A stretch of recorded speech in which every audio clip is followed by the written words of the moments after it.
I always had a fear of a grass is greener approach.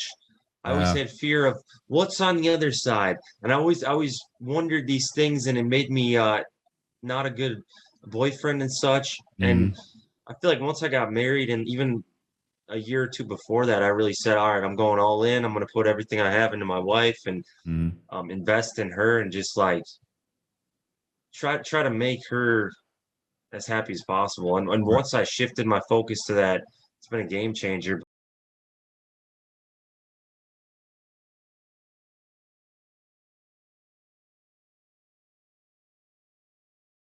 Welcome to Vigorous Podcasts. I'm Coach Steve, and today I'm joined with Pete Rubish. Pete, how's it going? Going pretty well. How are you doing, buddy? Good, man. Good, good, good. Finally, my testosterone is slowly creeping back up to where it used to be 10 years ago. So I'm at 630 nanograms per deciliter. Finally. How's That's a it? great number. How's it going with your testosterone levels? I don't know for sure now. The last time I got them checked was over 2 months ago, and it was like 409. But I 100% believe I'm in the fives right now because I feel so much stronger. Like in the gym, my Mhm. strength went way up, and then my he didn't. I went to the doctor. He didn't check it on this panel. Normally I check it myself, but my red blood cell count went way up. It made the biggest jump this last month since I came off steroids. Oh, So really? just came off anabolics. So where's your hematocrit at now?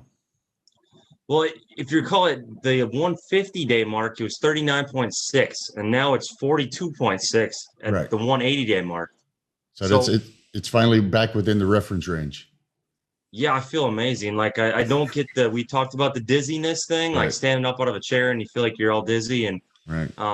my strength has skyrocketed. So I think I'm in the fives on testosterone levels right now. Okay, well, that's great to hear because I had the same thing. So when I came off cycle, and my hematocrit kept dropping and dropping and dropping, and my red blood cells ended up like at the bottom of the reference range. And I can't find any data about it, but I suspect there's some epigenetic changes where your erythropoietic activity in the kidneys, in the bone marrow, it gets used to this super physiological amounts of testosterone. So as you come off, and especially when it's like subclinical, during post-cycle therapy, then during that period, just everything just comes down. And then you really feel dizzy, especially if you try to sustain that workout intensity and, similar strength. So I noticed it, and I've seen this with a lot of clients that did post-cycle therapy, that everything just crashes below the reference range. Like I was 37 at one point. That's crazy. 37%. Yeah. I was 38. That was the lowest I got. But I mean, you feel pretty terrible at that point. Like you're going from where you're at like 50, even on a little bit of testosterone, to 37, 38. And it's like, that's a humongous difference. So my gym performance was horrendous at that point. I Yeah. felt bad. Um, Did you it's notice just no that? way to live. Did you notice that when you, even at home, when you got off the couch and you watch a movie or something, you're at the desk, you stand up and you feel like, oh, I'm a little bit dizzy. It's, 100%. it's unbelievable, right? And then during the workout, you get the same thing. You said you were almost fainting after each working set of deadlifts. Every time. It was clockwork. Didn't you feel scared, like when your wife would be behind you just to catch you, just in case? I've never passed out on a deadlift, and I've Okay. lifted way heavier, so I just kind of feel like, oh, I'll be fine, nothing's gonna happen. It's like the room spins a little, and I have to immediately like find the nearest chair. Oh But yeah. Oh I don't man. think I'm actually gonna pass out, but I'm like, it's just everything's real out of All right. sorts. You're seeing the stars, and like you have to run Yeah. over to a chair Same thing, but that's gone now, right? You feel that it's better, and the hematocrit is slowly coming back up. for the most part. Yeah. If I do a really hard set on deadlift, it'll somewhat do that. But like 42.6, I'm very happy about that. So Yeah. No, for sure, for sure. thank goodness. So how long did it take you, do you think, after finishing PCT? Like a couple months, right? Yes, so I did HCG, HMG, Clomid, Nolvadex, all the things. I did that for about 70 days, Mm-hmm. that initial phase of Right. PCT, and then I guess that would put me at like 110 days on nothing. So every month gets a little better. Like truthfully, and I was on for 9 years straight, no PCT. I Yep. blasted a ton. I cruised for very short periods of time, and um, every month it gets better. How I Right. feel Yeah. and I gym I have the same performance. thing. So, and I also think it's like mental adaptation, where you just get used to this, endogenous testosterone production, where it's, I mean, it's slowly creeping up. So let's say you're in the middle of the reference range, and after a couple of months, you're just used to it, and your body kind of adapts. You know, just like it adapts to steroids, where you feel that's the new normal. You know, being sauced out of your mind all the time, even at hormone replacement, you're like, yeah, let's go. But your body gets used to that. And even the drop from hormone replacement to nothing, basically, or endogenous production, it's a huge change. But once you get used to that, the body is like, yeah, we're okay with this. You know, it's like losing half your salary. After a while, you find a way to make it work. That's what it feels Yeah, that's like. a good example. So, Did so you how, find, yeah, well, go did ahead. you find like when you were on cycle, because I got to a point I was on stuff for so long that I would feel natural to myself if I wasn't taking Tren. Like if I was on Oh, anything but Tren, I felt like I just felt normal. I was like, oh, this is I didn't even feel anything hardly. I just kind of felt meh. I think you just adapt, you know, like you have the Yeah. physiological, like the cosmetic changes and the strength gains, right? And after a while, if you stay on a particular dose for so long, it just feels normal. Your body Yes. just is like, yeah, okay, this is I'm used to this now. I'm no longer getting angry, and you know, and also the strength and the cosmetic changes don't really progress unless you bump up the dose. But that's why it's so tricky with steroids, because you're basically on drugs the whole time, and they're close to hormones that you produce by yourself. You're just at way higher dosages. So with alcoholism or recreational drug use, Conor Murphy, for example, that is a very dramatic, noticeable effect. But this steroids that we use, it's lingering in the back of our head to the point it feels normal. So I got used to it too, and that the dip during post psychotherapy, that was tremendous. You know, because it's like you're 50% of yourself. You know, the strength is not there. The mood is not there. You know, you feel a little bit, I don't know, like emotionally castrated, you know? So that's why I always tell people post psychotherapy is a nightmare. It's very tough. And even if you do everything right, doesn't make it any less difficult, you know, during that time. So, Yeah, I but think you still adapt. Like right now, I feel normal because it's been months.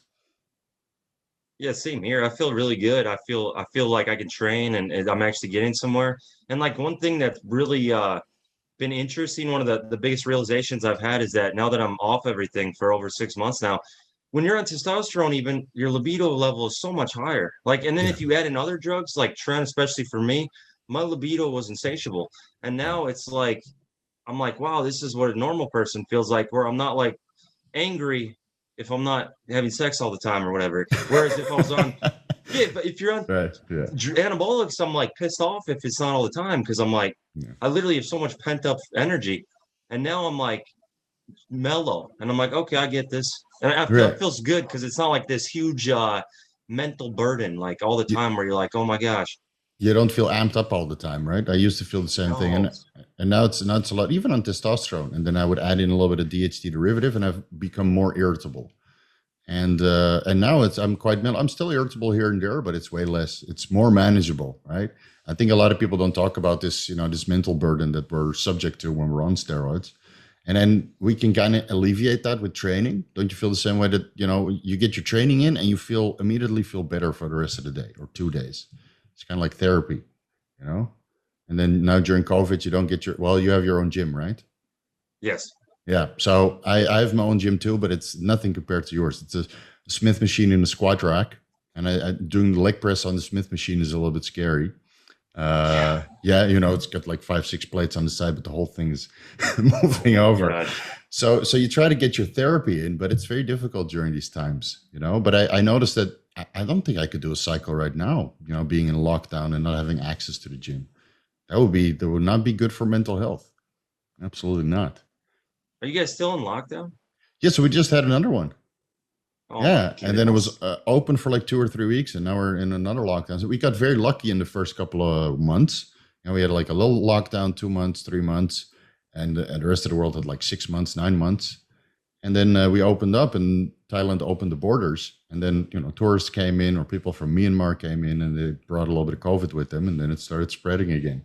So now people are actively getting vaccinated, but I think they're going to lock it down until a large portion of Thailand is vaccinated. So it is In what the it is, man. States, it just depends on which state you're in. That's it. Like Yeah. many of the states, like the state I'm in, Tennessee, they don't really care anymore.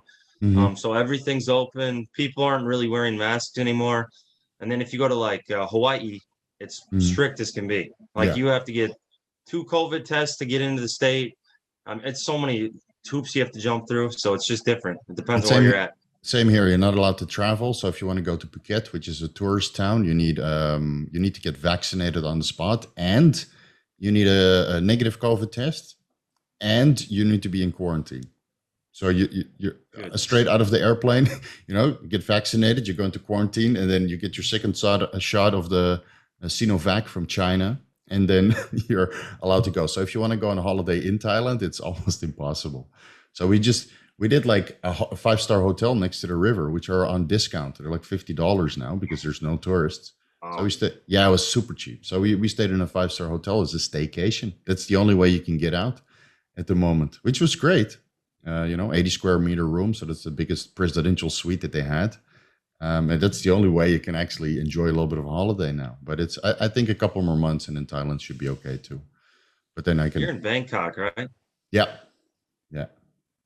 I hit some good friends from Maui over in Hawaii, and they visited there and they said it's the worst traffic in the world. Basically. I think Jakarta in Indonesia is way worse, and Mumbai was way worse also. But if you're not used to it, the traffic here, especially like tourists, they don't know the traffic. So you have particular times during the day where the traffic is horrible and in particular areas. So once you live here, you kind of find a way around it, right? We use the SkyTrain to, we have a metro system, which is above ground. Yeah, you can get anywhere in 10 minutes. I don't even have a car. I have a motorbike to get to the SkyTrain, and then I take the SkyTrain everywhere else in Bangkok. And if I want to go to another city, I rent a taxi. It's $30 or something. It's a different way of life. No, that's why I always. In a town of 35,000 people. Yeah, you'll love it here. We don't actually have anything like that. You're probably like, oh my God, what is all this? A million people, right? No personal space, or people are like very, very close to you. It's you need a little bit of adaptive process. And I always tell people, listen, Bangkok, Thailand is not a place where you can do Trenbolone. You'll get irritated with everything. I could totally see that. Yeah. So all the guys that are in trend here, they keep your head down and they don't go anywhere. Well, when I'm in trend, I just want to be in isolation. That's truly it. I just want to be left completely alone, watch television, and sit in a quiet room. And I don't want any noise ever. It's crazy, right? And do you feel like on Trenbolone, I felt like reduced to like 4 basic emotions, like 6, hunger, anger, and tiredness. That's it. And those middle 2 were the main ones. I felt like sex and then anger. That was all I felt really. And I would just get pissed off at people for no reason a lot. I was like Leo too. Leo said he was like super paranoid all the time, and every girl he was with, he thought they were like cheating, and like you get all freaked. Like when you're not with them, that's all you think about. You're like, they're cheating on me. I know it, and it just made my mind so weird. No, I know it completely changes your personality. Now you adapt to particular situations. It makes you like a very insecure alpha beast. Yes. You're like super alpha and ready to fight at any time, but inside you're deeply insecure. The reason why you started training, the reason every little insecurity just comes to the surface and just lingers in the back of your head. So when was the last time you took Tren? Because for me, it's been like years. 3.5. And don't you feel like at peace, way better now compared to? Yeah, I do. Yeah. My wife would kill me if I took Tren. Like for real, she is not dealing with that garbage anymore. No, right. Because I mean, honestly, when I was on it, I wasn't the best boyfriend at the time because we were dating. I was a loose cannon, and I was very bipolar almost. So it's like, I mean, I just would be one moment I'd be fine, the next moment I wasn't. I think it affected me a lot more strongly than even most people. I just could not handle it. But the one thing it would really do is I would have far superior strength gains off that than any other steroid besides maybe Superdrol. I responded amazingly to Tren Ace. No, same here. There's nothing you can replace Tren Ace with, even at higher dosages of Primo and throwing goodies on top. There's nothing that replaces it. But it's such a love-hate relationship. You love the results in the gym, which you only have for an hour and a half, and then the other 23 hours in the day, you're like, you're dealing with the side effects. My wife told me to stop also 7 years ago. She was like, okay, you want to be with me? This is not going to work. It's the mental demons of Tren. Like it literally is. That's the best way I could describe it. Mental demons are constantly, you're fighting them. You're fighting your own brain chemistry. And to me, the strongest stack, as far as from a strength standpoint, point, powerlifting, the best strength stack I ever ran was Tren Ace, Test Enanthate, and then Superdrol. That gave me the most ridiculous strength gains. But I just can't. I don't want to do that stuff anymore. So no, so you started relatively young, right? At the age of 19? 20. 20. Okay, so give us a little bit of a backstory on how you got started, because you were one of the first on YouTube just to be open about it. You were one of the OGs that opened the door for me, Boston, Tony Huge, and Rich Piana, just to be open about their drug use and not say that you're a natty so you can get sponsored by Gymshark. So, right? Yeah, that's what I do now. Really? So you're one of the originators to pave the way for the rest of the fitness industry regarding being open about performance-enhancing drugs. So how did you get started? Well, as far as with performance-enhancing drugs, like, honestly, I saw Boston's video first, the really old one that made him go viral, where he was like literally showing him pinning himself and stuff. That was the first video I ever saw about anabolics online where somebody was open. So that gave me kind of a confidence to say my own thing. And I looked pretty rough back then. I look at those videos and I was like, wow, I don't even look like the same person. But I came out with it because back then, at that point in time, the early days of YouTube, 2010 or so, 2012, it was very stigmatized. Everybody thought the cops were going to come to your door and break your door down if you admitted to using steroids. We were always in fear of getting arrested at that point. Whereas now it's like, you can be as open as can be, and that's never going to happen. They don't care. But back then, like, there was real fear, like you're going to get arrested. So I don't know. I just felt like being honest about it. And at that point in time, I thought I was going to come off for good. I just got a new girlfriend. I'm like, yeah, I'm going to come off. And then, of course, that didn't last very long. now we're like 9 years ahead. What happened? I know. It's like, then I went absolutely crazy. And basically that relationship, I don't know. All the caffeine's hitting me, but I wasn't even that strong. I was strong, but I wasn't where I could have been. I should have had a much stronger base when I got on. Yeah. I know I could have done that, but I just succumbed to peer pressure of seeing the guys around me blow past me, which really kind of pissed me off. I was like, I'm better than this guy. He's blowing past me. What is he doing? And he was doing Superdrol instead of pro hormones. And so I got into it. And back then there was no education either. We didn't have resources like you and Leo and Derek, where it's like, okay, guys, this is the risk long term. It was just like, nobody dies from steroids. You'll be fine. All right. Where are the bodies? Right. You remember that quote from a bigger, stronger, faster? And they're not all around us now. Man, I'm really good friends with Mark Bell, but I'm like, that documentary did not age very well, because the documentary was kind of downplaying the some of it. Yeah, some of it. Yeah, it was a good documentary to watch, though. And then I think I was still drug free at the time, so I was like, yeah, okay. I still did my research, and I was a little bit late to the party at the age of 26. But yeah, back then we didn't really know as much as we do now, and it's only been 10 years. I mean, now the industry and the information that's available is huge, to the point everybody gets paralysis by analysis. Nowadays, you don't even know who to listen to and who to follow, because there's so much information out there that a lot of people get paralysis by analysis. So how do you think that, like, you started 9 years ago, and do you think like the peer pressure and being on YouTube and getting encouraged kind of played into you never coming off cycle? Yeah, because I just was I was trying to become, the best I could be at powerlifting. So I want to compete with these guys at the top. And I did the bigger competitions. I did the competitions where all the top guys would fly in and compete with each other. And so it was kind of expected. Everyone's on trend. Like, you want to be as strong as possible. So we didn't care about the risks or anything. It was just literally, I want to get as strong as possible. You think you're invincible. And I really thought I was invincible until I saw what happened to Dallas, because I was around Dallas every day. Oh, really? So, we trained at the same gym, right? 2 different gyms. We were at the exact same gyms in 2 different states. And so you had a little bit of a deadlift competition with the guy sometimes, because he was really strong also. He was one of the bodybuilders who came on, and he was like rivaling powerlifting strength. And it like, he made me feel insecure a bit, because he was nipping at my heels on deadlift. And I was like, deadlift's my lift. And he's like right there. Yeah. And we deadlifted in the exact same room, and I would see him around. He'd be in the gym like midday. There'd be no one else there. He'd be with his trainer, and he'd be like supersetting, doing circuits, going from machine to machine with no rest, and throwing up in the garbage can and stuff. So this was about Yeah. a year and a half before he passed away, and then he moved to Florida, and I never saw him again. We Yeah. got the deal with Redcon, and then Right. he basically moved. Yeah, But it's I very was sad. there his You, early days. I saw him. right, right. So you saw him progress, and then you feel a little bit, maybe, with the strength, you feel like a little bit threatened, and then you Yep. take a little bit more risk yourself. Do you feel that way now, looking back?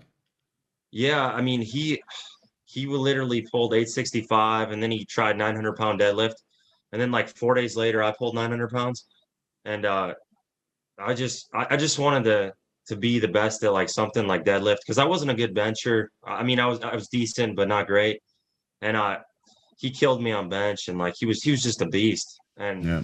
but really when I saw what happened to him, it hit me quite hard because I saw the guy every day. I was like, he was the same age as me. Our Mm-hmm. birthdays were 1 month apart. One Oh, month. wow. We were the Wow. exact same age. So when he passed away at age 26, it freaked me out. I was like, this is impossible. This is never supposed to happen. Right. Yeah, yeah. So you It became a scares little me. bit, became a little bit more health conscious after that. I think the whole fitness industry tried to become a little bit more health conscious, but like a lot of people, they have short memory, right? So they remember Dallas Mc.Carver, and then for 6 months later, it's like right back to the usual. So how did it affect you, and did you make any changes going forward after that incident? Honestly, the biggest change it made me do was like, and part of the reason was my wife wasn't having it either, but I stopped taking Tren and I started doing milder cycles, Mm-hmm. but I really still blasted stuff. And I did a really hard cycle like 2 years ago. Um, it was like probably, I think it was like 3 grams total at the time. At the Ooh, very end, we peaked our doses up, but right. so I still pushed it. And then it was really within the last like 6 months, I came off to gain my fertility back. That was about 6 months ago. And then from there, it spiraled into so much more. I started exploring my health. And the more I learned, the more of a hypochondriac I became. As you and Leo know, Yeah. I've been stressed out of my mind, asking you guys questions. And then, No, no problem, man. We're always here to help. So you initially came off for fertility and just to get your wife yes, pregnant. Yeah, yeah, okay. yes. And so did you do any fertility checks on cycle, or since you came off, or not yet? No. I really haven't. I've noticed some changes positively. So, but I haven't done any sperm analysis or anything like that. And I never ran HCG in all of those 9 years or anything. But Mhm. my all my blood work's coming back pretty good. My testosterone's obviously rebounding, so I'm hopeful. I Yeah. don't know So for for sure me, though. so I did a fertility check a couple of weeks ago, where my total semen count in the semen is, or the sperm count in the semen is around 60, 70 million. Good motility, good morphology, right? Everything looks good, but the overall sperm count in the semen is not as high as I want it to be. And that's right after finishing post cycle therapy. So I'll do another one Okay. after this icing the testicles experiment, as silly as Yeah. it sounds.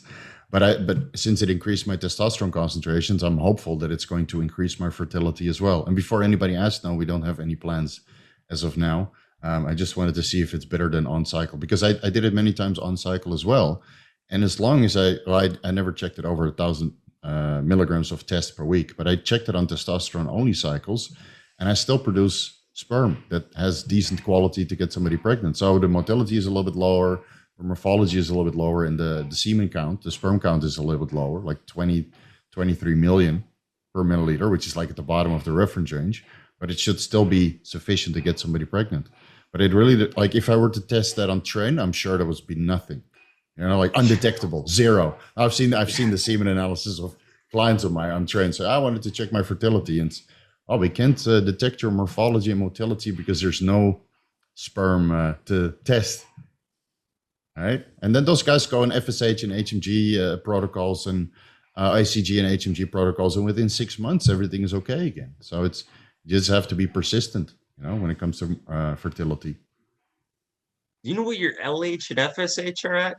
Right now, they're around 3, hovering between 3 Okay. to 4. Yeah. So in the beginning, they were undetectable. And then Yeah. this slowly came up, came up, came up, came up. I didn't have access to HMG or kisspeptin 10 or gonadorelin during this post-cycle therapy. So I just did the cookie cutter ACG, Nolvadex, Clomid PCT. And it Wow. apparently it worked. right? But I was also on a pretty low dose. I was on 250 test and 200 primo, and I was so it's like a baby cycle, comparing to what other people Yeah. are doing and what I used to do in the past. I was not on that much hormones, even though it's 3 times higher than what you produce naturally. So you came off for fertility, and so and what is your plan going forward now? Like, I'm honestly probably too scared at this point to take anything ever again. I don't know. I say that now, but you know how that could always change. But if I did, realistically, guys, seriously, if I ever did anything again, it would just be the only things I would entertain would be testosterone, obviously, Anavar and Primo. That'd be it. But at the moment, I've learned some things about my genes, and I have the worst cardiovascular genes in the world, apparently. mhm. I Did you looked into discuss them. that with Leo also? Because he is one Yeah, of the OGs when it comes to genetic analysis. And he would be the most knowledgeable guy best to money talk I've ever to. spent, guys. Yeah, like the We 23andMe. I knew you haven't done that yet. No, I haven't done it yet. I should. My wife just did a genetic analysis, but it's going to Hong Kong. So she one of our clients offered when I was there. So I'll wait for those results and then see if I can do a 23andMe here in Thailand, and I'll review with Leo, of course, because he's the most knowledgeable guy when it comes to genetic analysis. It will seriously be the best money you've ever spent. Like I did it, and I had Leo analyze my cardiovascular, or he helped me out with the cardiovascular polymorphisms, and Hmm. um, the things I've learned, I'm like, holy crap! I wish I knew this 10 years ago. Right. I might have changed some decisions because I have the ApoE4 gene. My grandma died of Alzheimer's. She's got it at 65, of course, right when they Oh say, yeah. and she went Hmm. downhill. My grandpa died of a heart attack in his 60s. I have literally every single risk factor gene for cardiovascular disease and Oh like wow. just terrible genetics for heart health. So I was literally that scared me quite a bit too, where I'm like, I should probably get this situated. Yeah, you gotta, Um, when you know that from the beginning, it's. But do you think, like at the age of 19, or even at the age of 26, when we got started, 20 and 26, do you think you would look at the gene analysis and say, you know what, I'm not going to touch it? Or are you just going to put it in the back of your head? You're like, you know what, I'll deal with this later. I always wonder, right? If even if you had all the information back then and the genetic analysis, would we be adult enough to make the correct decisions? Because I feel it's always like a learning process, and as you get a couple health conditions or health scares, you get a little bit more cautious. But in the beginning, it's like I'm pissing against the wind. That's what it always feels like.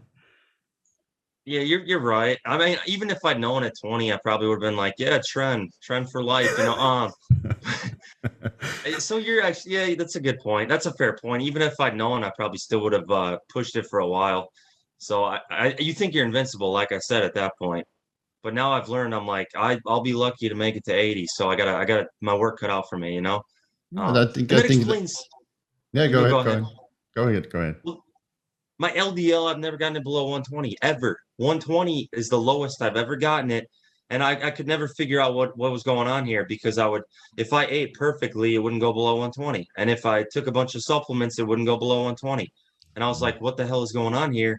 And then I found out I have the ApoE4 gene. I have a bunch of other genes that predispose me to high LDL. And so I'm like, all right, this makes more sense at least, but I need to do something about it. Right, So, right. So you send me an entire stack of health supplements that you're going to run. yep. You want to list that off right here? I can pull up the email real I'm trying quick. to remember because I've tweaked it. Always Oh, really? tweaking it. Okay, Well, so I've become obsessed with natural supplementation now that I'm off anabolics. right, of course, yeah. You put a little Like, bit of a handicap on yourself. So I got the full list here. So that's Leviathan Nutrition IRE, containing citrus, bergamot, curcumin, and berberine, and that's one of your those are the main. sponsors, correct? Yeah, it's gonna be 1,000 milligrams bergamot. It's got resveratrol, so it's got some things I want to for heart health. I want to take because I would take those anyway. Curcumin I've taken before. Right. That's their heart-based one, so that's the one I want to take. Um, I found that vitamin D3. citrus, bergamot, and berberine together, they have like an overlapping effect. So you can take like 1,000 milligrams of berberine and 1,000 milligrams of citrus bergamot, and even though it will lower your IGF-1 levels a little bit, it might be beneficial anyway to protect you against cancer growth. So I found that has an overlapping effect for liver health, serum lipids, and also glucose levels in the bloodstream. So I always feel that it's good to take them together. And of course, the curcumin would improve that even further because It's funny that all these herbs, they all have overlapping effects that are beneficial. So Yes, curcumin for inflammation and stuff. And right. No, it's a very good combination. Well, fish oil, I see, vitamin D3, vitamin K2, telmisartan, ezetimibe, and pitavastatin. So did you change anything to this protocol so far? I honestly, I haven't. I'm gonna order the pitavastatin and I'm gonna order the ezetimibe. I've never taken either one of those, so I'm hoping that gets my LDL below 100. That'd be a nice start. Because obviously I need to do something about my cholesterol. I have terrible heart genetics, like I said. I've never had my LDL below 120. I need to take that seriously. That should be my main focus, I feel like. But the other thing. So basically on this list, right, my wife has terrible genetics for cholesterol as well. It's in her entire family. And she's doing the citrus bergamot, curcumin, berberine, fish oil, vitamin D3, K2, and ezetimibe. And her lipids are perfect now. So it used to be like LDL is like 200, and this is drug-free. Yeah, LDL 200, doing the daily cardio and the fish oil and the citrus bergamot, and it just wouldn't budge. She added in 10 milligrams of ezetimibe, and it came down to 100. And sometimes it's even 80. It's unbelievable. Yeah. So that's why I shouted out Leo on the podcast on the Bio Bros, because it's such a dramatic change. And me and my wife never added the pitavastatin in because it's not required. Wow.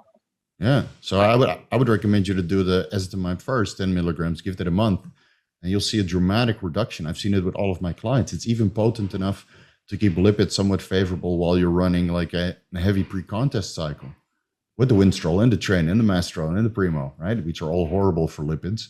But 10 milligrams of ezetimibe keeps HDL like 40, 30, 40 on this protocol, right? And then the LDL is like 120, 130. So on a hormone replacement dose or going off cycle, their HDL will be like 70, 80, and the LDL will be like 70. So right now, my HDL is higher than my LDL. Wow. Right. That's incredible. So and that's just the ezetimibe and all the supplements that, before that. So I think the pitavastatin would be a worthy addition, but then I would recommend you to check your blood work first. And then if it's required, if you're still not happy, add in the pitavastatin, right? And the pitavastatin is the least invasive one, like we discussed with Leo.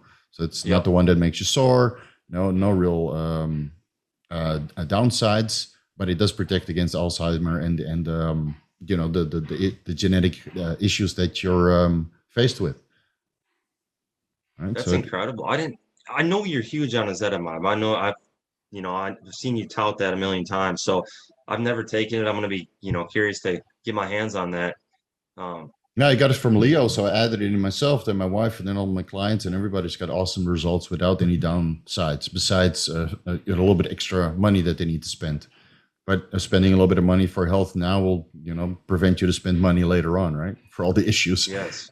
So now it's a very beneficial drug. So we're trying to popularize that. Leo's in contact with a couple IFBB pros that have a very huge following and are health conscious as well. So we're really trying to push this now because I think everybody should be running this, especially the guys on steroids. You're telling me your wife had a 200 LDL and she's below, she's like 80 now? 150 to 200. She's like 80 to 90. So this also raises HDL? Yeah, HDL came up. So she has like a 1-to-1 ratio with HDL and LDL. Wow. And she always had good HDL, so that didn't really budge much, but her LDL just dropped more than half. And her total cholesterol also, she was like 250, 260. Right? And that's on the citrus bergamot and the berberine and doing daily cardio and the fish oil and the vitamin D3 and the vitamin K, right? Doing everything right. Eating healthy. Yes. Just genetic predisposition for high cholesterol. And her parents are way worse, but they don't have a good lifestyle. Just like my parents that live a good lifestyle, but their lipids are still quite okay, but hers are definitely not. So we're pushing the ezetimibe on them now also, just as a preventative measure. And you would think that changing your lipid profile and bring your total cholesterol down would inhibit testosterone synthesis. That's what I was very worried about. But my testosterone is still good. And her hormone panel didn't change also after adding the ezetimibe. So I think it's one of those, I think it's a very beneficial medication to add on top for guys in our fitness industry, and whether we're enhanced or not. If cholesterol is always a little bit of an issue, unless you talk to the carnivore guys, then they're like, yeah, whatever. 400 cholesterol, it's totally fine. Well, I'm not going to take that risk, I'm not going to take that Yeah, risk. that's amazing. So that should really be the gold standard, like number one supplement on my Absolutely. protocol. Because I think I have very similar cardiovascular genetics to your wife, where like Mm, I could do all these things and take citrus bergamot and all that, and my LDL is never going to budge below 120. right. So I think you're on the right track. I should really hone in on that as the main supplement, spend my money there, and maybe some other things. I know this is ridiculous. I ordered a blood pressure cuff, so I'll Hmm. finally have that Monday. But if that's necessary, I have Telmisartan right now. I That's found it just what I very have on hand. beneficial. So I couldn't run it when I was midway during the post-psychotherapy, right? Especially not during that fasting mimicking diet, because I would stand up and get dizzy. So Yeah. adding in the telmisartan, I would be like on the floor just convulsing, probably. So my blood pressure would be so low. So now that the temperature in Thailand is gone up, so then my blood pressure goes up automatically just because it's hot, right? And so I started training again. My food volume went up, so I felt finally ready to add in the telmisartan, and I feel that it's almost anabolic, and I'm not sure if it's the. I feel it's like the rebound, a little bit of the rebound, right? But I added in the telmisartan, and it's like blood is flowing to the areas, and I got that feeling like you're just starting growth hormone. No, you probably don't have the comparison, right? So when you start growth hormone, you literally feel like your forearms just swelling. But I got that over the entire body, adding in the telmisartan, and now I stopped taking it for a week, and that effect goes away. So I feel it's really beneficial for blood flow recovery. Now it sounds like a performance enhancing drug, right? So I'm not trying to tout telmisartan, guys. I'm just talking from my own experience. But I feel that, yeah, the telmisartan, it has some like very mild performance enhancing benefits, and I don't think it has anything to do with fat loss. I didn't lose any more fat beyond what I'm doing with the cardio and the diet restriction and that kind of stuff. But I just feel that my body functions better adding in the telmisartan. Like everything is slightly optimized, the nutrient delivery and the blood flow and the reducing the blood pressure. So I'm looking forward to see how you respond, because it might be that you recover better and your strength goes up a little bit, but you have to keep that that dizziness in mind. But if your hematocrit is already back up, then it should be okay. But I use 20 milligrams, not the full dose. Not the full dose. It What, would be way too much. Steve? How much does 20 milligrams lower your systolic and diastolic, It keeps it the same. roughly? So it didn't budge this time. So I have the wrist cuff, right? And mine is always like 125 over 60, 65. So that's Oh quite wow. good. Yeah, but it's now like on cycle, it's way worse. I tried to bring the wrist cuff with me when I was doing leg press. 10 plates aside, undetectable. Like Undetectable blood high? pressure. Oh, it's It's just like too high.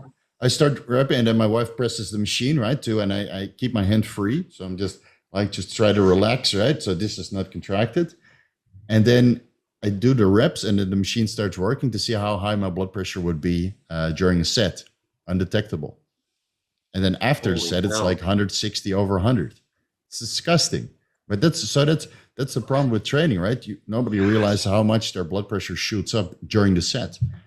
And I've discussed this a couple of times with Leo. So there's like, incredibly high blood pressure during the set. But I think over decades, that also induces kidney stress.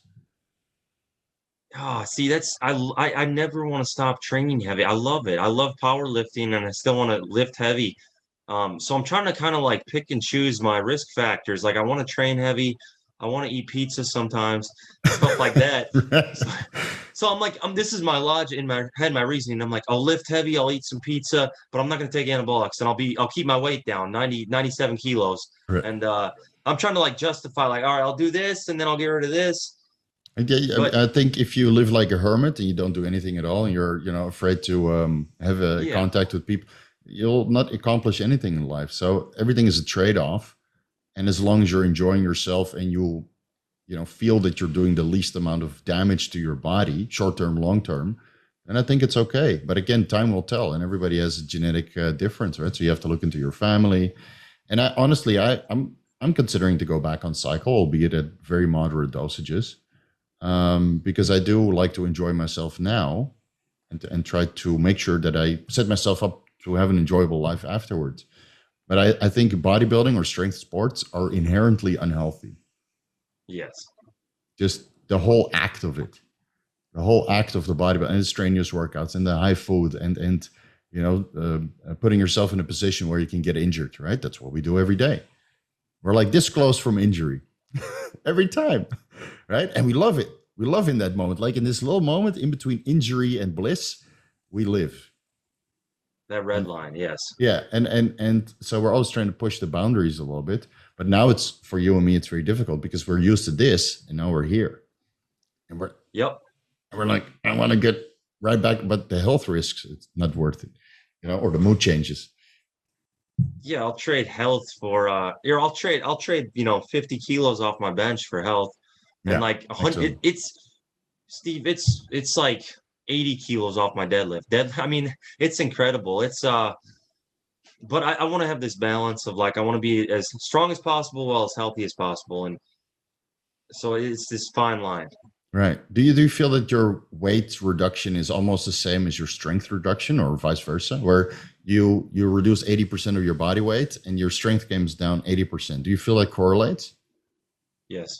To an extent. I noticed one thing though. When I hired a bodybuilding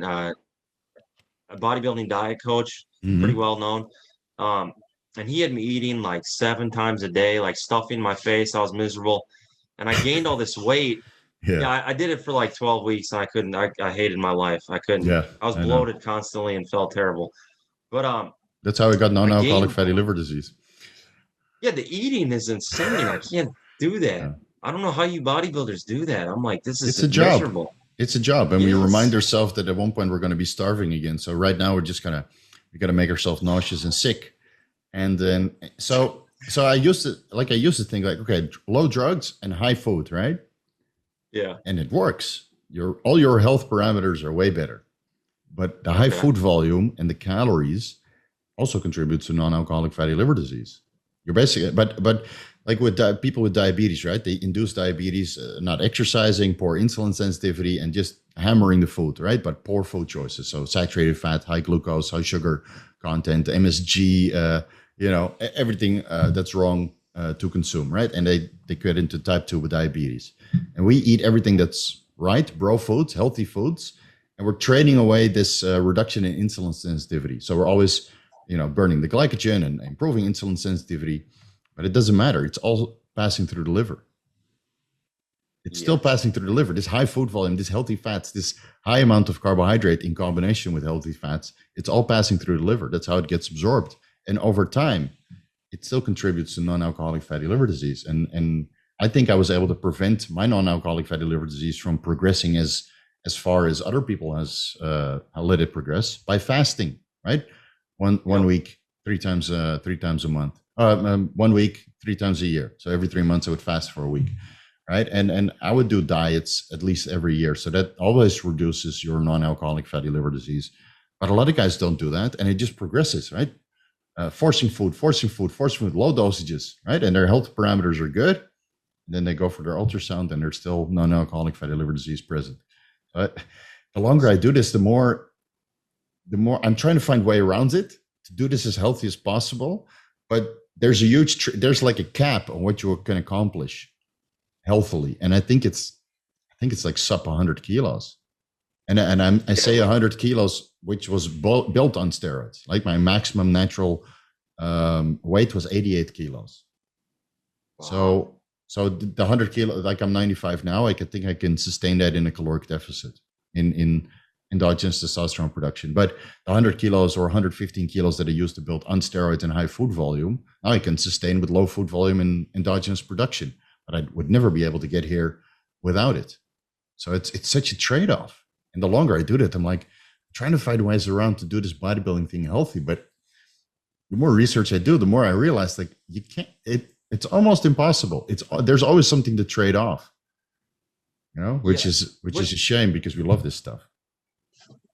Did you, what were the highest your liver enzymes got? And did you have a point where you were feeling something off with the non-alcoholic fatty liver disease? No, so that's the weird thing. So you have like 5 markers that are usually elevated in non-alcoholic fatty liver disease, but this is on people with, food disorders or type 2 diabetes or metabolic syndromes. Liver enzymes high, triglycerides high, ferritin high, and hemoglobin A1C high, right? I only had my liver enzymes high. Ferritin was in range because I do a pescatarian diet. So that's fish, eggs, beef maybe once a week. All right. So my ferritin was never high because I didn't consume so much iron, especially the hema iron in beef. So my ferritin was always good. Triglycerides always good. Take my carnitine, do daily cardio, do workouts 5 times a week. Eat healthy. So my serum triglycerides always at the bottom of the reference range. And then my hemoglobin A1C was always good because I do a ketogenic diet. So besides the liver enzymes, all my health parameters were good. My liver enzymes would be like 1 unit per 1 kilo of body weight while I was training. So let's say I was 100 kilos, both my liver enzymes would hover around 100. Right? My AST would be a little bit higher, my ALT would be a little bit lower. Let's say 80 on the ALT to 120 on the AST. And then whenever I would stop training, and this is without oral steroids, by the way. So this is just training intensity. Whenever I would train or stop training, deload for a week or two, my liver enzymes would come down, top of the reference range. So I'm like, yeah, that's fine. Wow. I'm good. 70 units per liter on my liver enzymes. That's from training, right? Because these liver enzymes are also in skeletal muscle. So I wrote it off as training. And now when I'm training at 80% capacity, my liver enzymes are at the top of the reference range, but still in range. But when I'm not training, they're like 10, 15, 20 units per liter. Yeah. So that's crazy. Right. So I always wrote these high liver enzymes off as training intensity. And when I would do oral steroids, to be like 120 to 180, sky high. Right. Yeah. But if I ran orals, it was either a low dose of Anavar, which didn't really budge my lipids or my liver enzymes, or I would do, Superdrol for a photo shoot at the end of a cutting, right? You do 30 milligrams of Superdrol per day and then your liver enzymes are 180. All right. I take a month off and they come right back into it's very harsh. So I take a month off and then the liver enzymes would come right back into the reference range. So as we learn and grow and get more insight into how the body functions and more experience with bodybuilding, I just tell everybody now, hey, ultrasounds. If I couldn't see it on blood work, you probably can't see it on blood work either. So just do your ultrasound. What about my doctor wants me to get a full CT urogram on Monday. So you should. I'm hesitant with the radiation though, but I'm sick of peeing blood. I was peeing blood today again. I'm like, oh my God, like it was like 3 hours. I'm like, I don't understand. I think it's kidney stones. Like I said, I have the kidney stone gene from my genetic analysis. I found out I have the kidney stone gene. My dad's had them, but I never feel any pain, and I only see these like tiny little particles sometimes. But so when you say peeing blood, can you please describe for the audience what it looks like? Because everybody's depicting a samurai movie, right? It's like shooting streams of blood, and it's like all over the toilet bowl. So you please describe what peeing blood looks like. Well, first it's like your urine gets super dark, where it's like not quite red, but it's kind of like this cola color, they call it. That's what you see first. It's almost this like brownish pink, dark, just dark. And you're like, oh, I'm dehydrated as heck or something. But then it'll progress and it'll start getting a little more red. And then there were a lot of times where it was almost like a pink, but sometimes it's a little darker and it's like a red. Like you look in the toilet and you're like, holy crap, this isn't good, So and that's and how does it compare to the color of Tren pee? Because that's usually a lot darker as well. It's like almost like tea, right? You wake up and you go to the bathroom and you're pissing tea. And I'm like, what the hell is this? There's so much metabolic waste products from the Tren. So how does it compare to that color? I think more people can relate. Way darker. Ooh. Like it depends though. Sometimes if the blood is older, it's more cola. If it's newer, you'll pee a stream of reddish, not like it's like a reddish pink hue. Yeah. Not straight red, but no. It doesn't literally look like blood, guys. It's like a pink red tint. Right. It's heavily diluted blood. And so when it's black, it's partially oxidized and coagulated. So you see that with guys that have hemorrhoids, for example. You go to the bathroom and there's fresh blood, right? So that's an hemorrhoid. That's external bleeding. That's just released when you're going to the bathroom. But when you have a stomach ulcer or an ulcer in your intestinal tract and that's bleeding, then the stool is literally black because the blood is coagulated a little bit and changed the color and mixed with bile acid. So that's how you can kind of determine. So in your case, if it's getting a little bit redder, I would lean towards an issue with your bladder over an issue with your kidneys. Like your creatinine is perfect, right? Your serum electrolytes is perfect. Your GFR is good. Your creatinine is what? Below 1 milligrams per liter, right? deciliter. It was a month ago. It was 0.95. Now it's 1.08. Okay, so he came up. Yes, same as mine, dude. 0.97 to 1.07. So like 0.1 milligrams per deciliter up. Yeah. It's crazy, dude. We almost have the same blood work. You know? You always do, I feel like. Yeah, it's awesome. I wish I was as strong as you, though. Wow. I don't have the shape you do. Your shape is way better than mine. I try. I'm holding on for dear life to sustain it. It's a struggle, man. Same as you're trying to sustain your strength, right? It's always a struggle. Well, quick tangent. I don't know. I know this is completely off topic. What's your waist size? I came down to a 29-inch on a vacuum. Oh my god. Well, let me finish. So that's during the fasting mimicking diet in the morning, right? 29, like sucking everything in. That's a 29 sucking everything in. I'm at 34 if I just stand. All right, I'm 38 and I'm like ripped. So I'm like, because I just have the powerlifting thing where I've lifted heavy. Right. I'm ripped, but I got 38 inch. Same. I was at 34 in a vacuum when I did my last photo shoot, but relaxed was like 35, 36. That's why you always see me do a vacuum and never just, a regular abs and thighs, because my obliques would be like right there. Yeah, that's all the same, the heavy rowing and the heavy work, and I never use the belt because I find it uncomfortable. And I always felt that I was pushing against the belt, so it made my stomach bulge a little bit more. Of course, with powerlifting, you need it. It's no way to keep safe without a belt that those weights are lifting. But for me, I was never really that strong, and I do a little bit higher reps. So I never used the belt. And I felt that it kept my waist in, but it made my obliques thicker. Okay, so yeah, for sure. So have you ever measured your neck?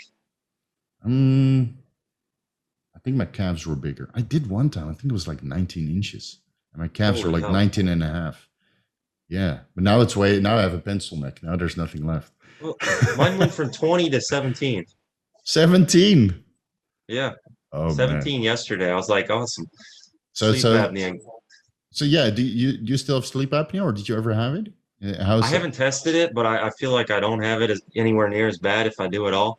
Because I've lost 3 inches and 20 kilos, so I feel pretty good. It's another benefit of coming off, right? So did your wife ever mention that you were snoring or waking up dizzy or doing like the in the middle of the night? Oh, really? Oh man, you need to get 10 years. You need to get a sleep study done, buddy. Really? I got one done 10 years ago, and I had it bad, and then I just didn't want to wear a CPAP because I hated them. Yeah. So I was like, well, I just want to lose all this weight, and hopefully that makes it better. So is it better now, or is there's still a little bit present? I don't know currently, but I might lost the 3 inches off my neck and the 20 kilos, so I'm hopeful that it's a lot better. What you can do is like if you have a laptop, what I tell my clients, you have a laptop, you put it in your bedroom and you just record the entire night, right? It doesn't have to be high quality, and just go through the 8 hours of footage, see what happens. And make sure you have a microphone, because sometimes you're just immobile. But if you start hearing like this super deep breathing or the snoring, then you need to get a sleep study done. And nowadays you have automatic CPAP machines, which helps to regulate the pressure going in and out of your lungs. And those are far less invasive than the CPAP. I mean, those things are like literally somebody's punching you in the mouth the whole night. Breathe, right? Yep. But the APAP helps to regulate everything. So I feel that all my clients that started using one at the higher body weights, their recovery is 10 times better. But I'm going to assume, based on your hematocrit, just an assumption, that your sleep apnea is not that bad, because that would be the first indication of terrible sleep apnea, that the hematocrit starts shooting up, because you're, basically can't breathe during the night, right? Because you're so muscular. Good to know. Yeah. So if your hematocrit is this low, I'm going to assume that there's no more sleep apnea present, or at least not terrible sleep apnea.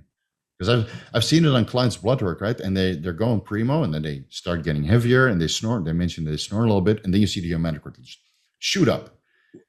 And I'm like, what level are we talking? 56. Holy. Yeah. Unlike 56? Unlike an entry-level primo cycle, right? No. And I'm like, man, this can't be right. So you send them in for the donation, and it stays 52, 50. Yeah, right, 56. But these guys are hydrated, so they're doing everything right. That's sludge. No, it's not. It's not sludge. Your blood is sludge. 56. 62. That's sludge. Wait, have you seen that? When I talk with cyclists, I've heard about 60, 62%. Yeah. No. How do Yeah. they not die at that point? I mean, that's got to Well, be that's super their entire life. dangerous. And you got to remember they're on a lot of blood pressure medication as well, and anticoagulants and all that stuff. When you look at those cyclists, they look like with your calves, right? Like hyperhydrated and very vascular, but also very lean. There's a lot of Yeah. endurance muscle. And it's their blood is very Ooh. thick. But it really depends on how hydrated you are and how you prevent coagulation. And their platelets are a little bit lower, and they do donations to keep it in the ideal range, or maybe store that for a little bit later and then reintroduce it. Uh, yeah, You this just blew is my mind. yeah. So if you see your hematocrit shoot up, as you're introducing particular erythropoietic compounds or steroids, and your hematocrit just shoots up, and your body weight has been going up quite a bit, or you're heavy and you're snoring and you're waking up gasping for air, the hematocrit is partially from the steroids, but the sleep apnea is exacerbating it tremendously. You send them in for a therapeutic donation, right? And then the hematocrit comes down and shoots right back up again. So you send them in for a sleep study, and then the CPAP fixes it. And in some cases, you just need to slim down. Stay lean, keep that neck size as small as possible. Yeah. No more trap work, no more upper chest Yep. work. And then again, it's a trade-off, right? What is more important? The long-term health or the short-term muscularity? That's why I don't want to go on cycle too. I don't want to get sleep apnea again by gaining more Mhm. weight. I like being 97 kilos. I think that's like perfect. I feel great. Yeah. I still feel semi-strong. My neck is 17 and smaller. Hmm. And I know that if I even go on a little bit, I'm going to blow up, Yeah. 105 kilos. And like, then we're right back to sleep apnea. And I don't want to deal with these issues anymore. So I'm trying to just stay here and get as strong as So, possible. so now that was one of the subjects I wanted to talk about. Do you feel that you need it, the steroids? Like No, at this point in not time, at that you're all. used to it and the strength, do you feel you still need it, or you're like, this is it, I'm good?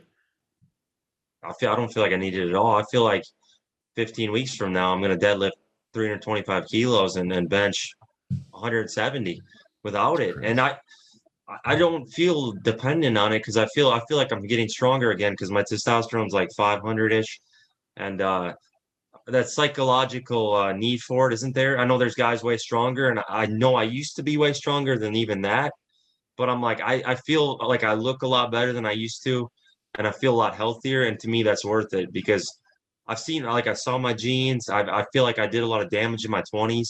Um, the risks do not really outweigh the benefit at this point for me.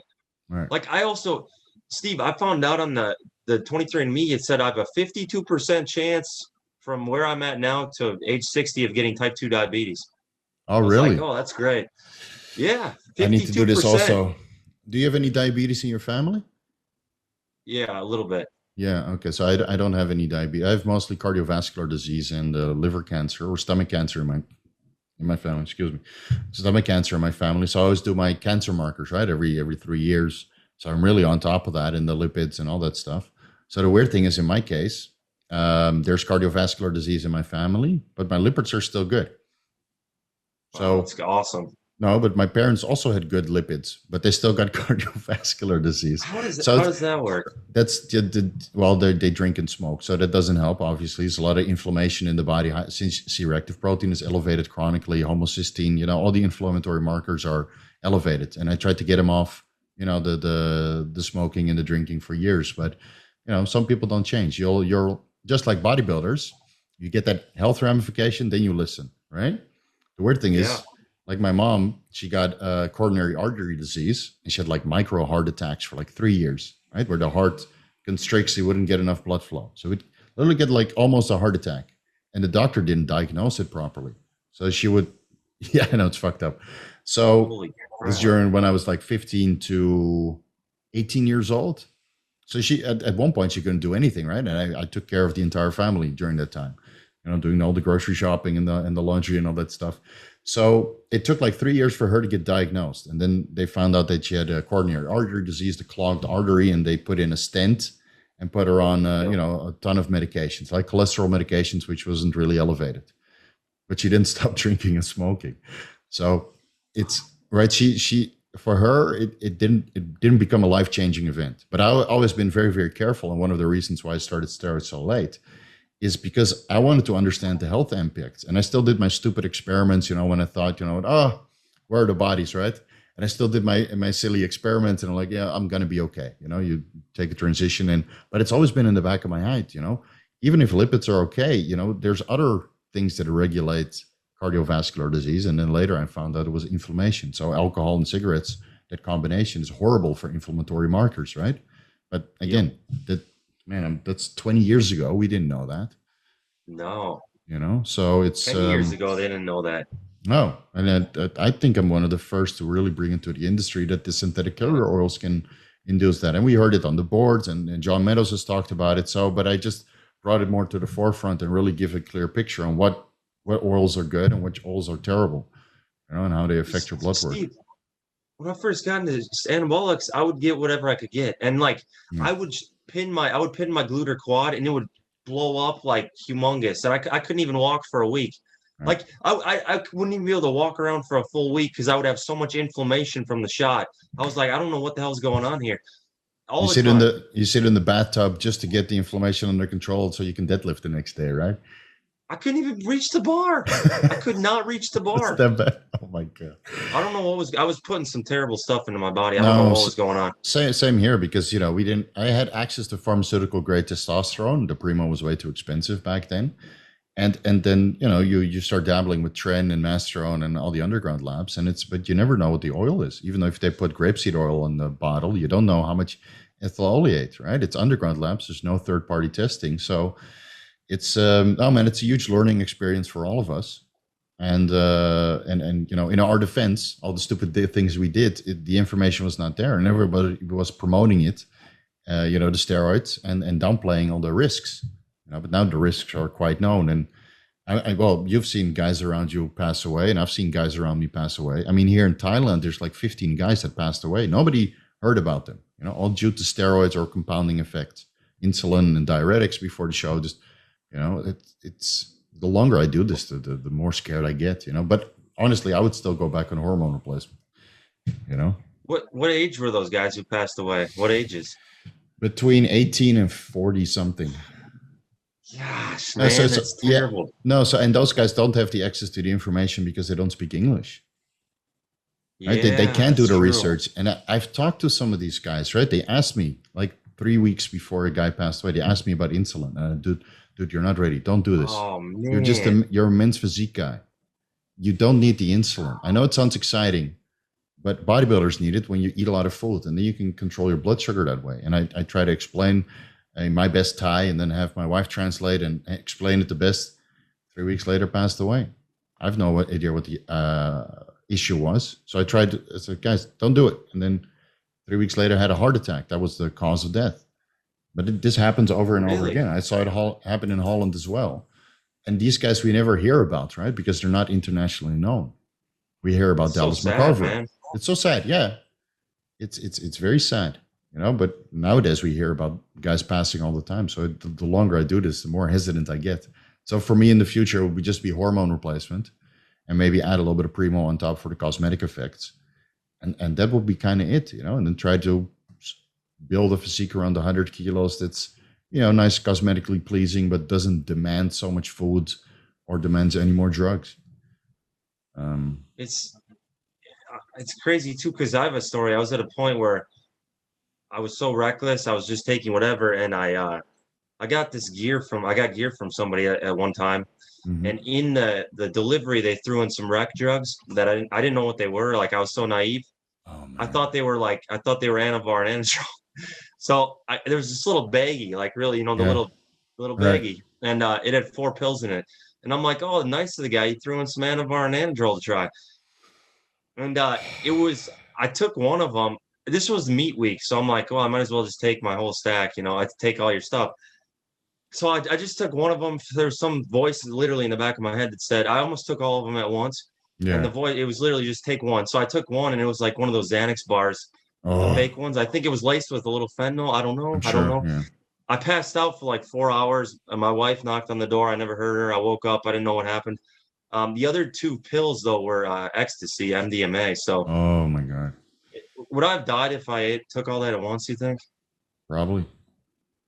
I always think about that. I'm serious. The guys, this happened about age 26. I'm gonna be 30, and it's one of those moments that I always go back to, and I'm like, Mm. holy crap! Well, I was that close to basically they would have found me dead in the apartment. I would have taken Oh, 2 MDMA and 2 fake Xanax yeah, and with if there's fentanyl. even MDMA in there, because like the MDMA in Holland, that was really pure because we built that stuff. That was the main export of Holland. But the MDMA everywhere else in the world, you don't know what's inside.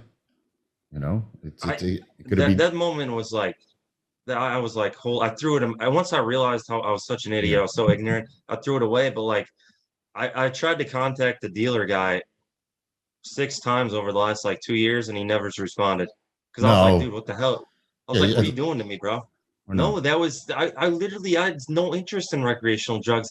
I've smoked weed like probably 3 times in my life 10 years Yeah. ago. Right. And I just had no interest in that. So I was really upset. I was like, this dude almost freaking offed me, and I had no idea. Because I literally didn't even know. And that's partially my own fault for just popping pills. Mm.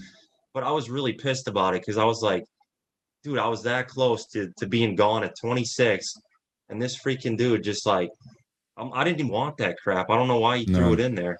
Yeah, just Oh, that's how they make money. They sell steroids, but a lot of these guys sell recreational drugs as well. Some of the steroid dealers in Holland got popped that way because they did.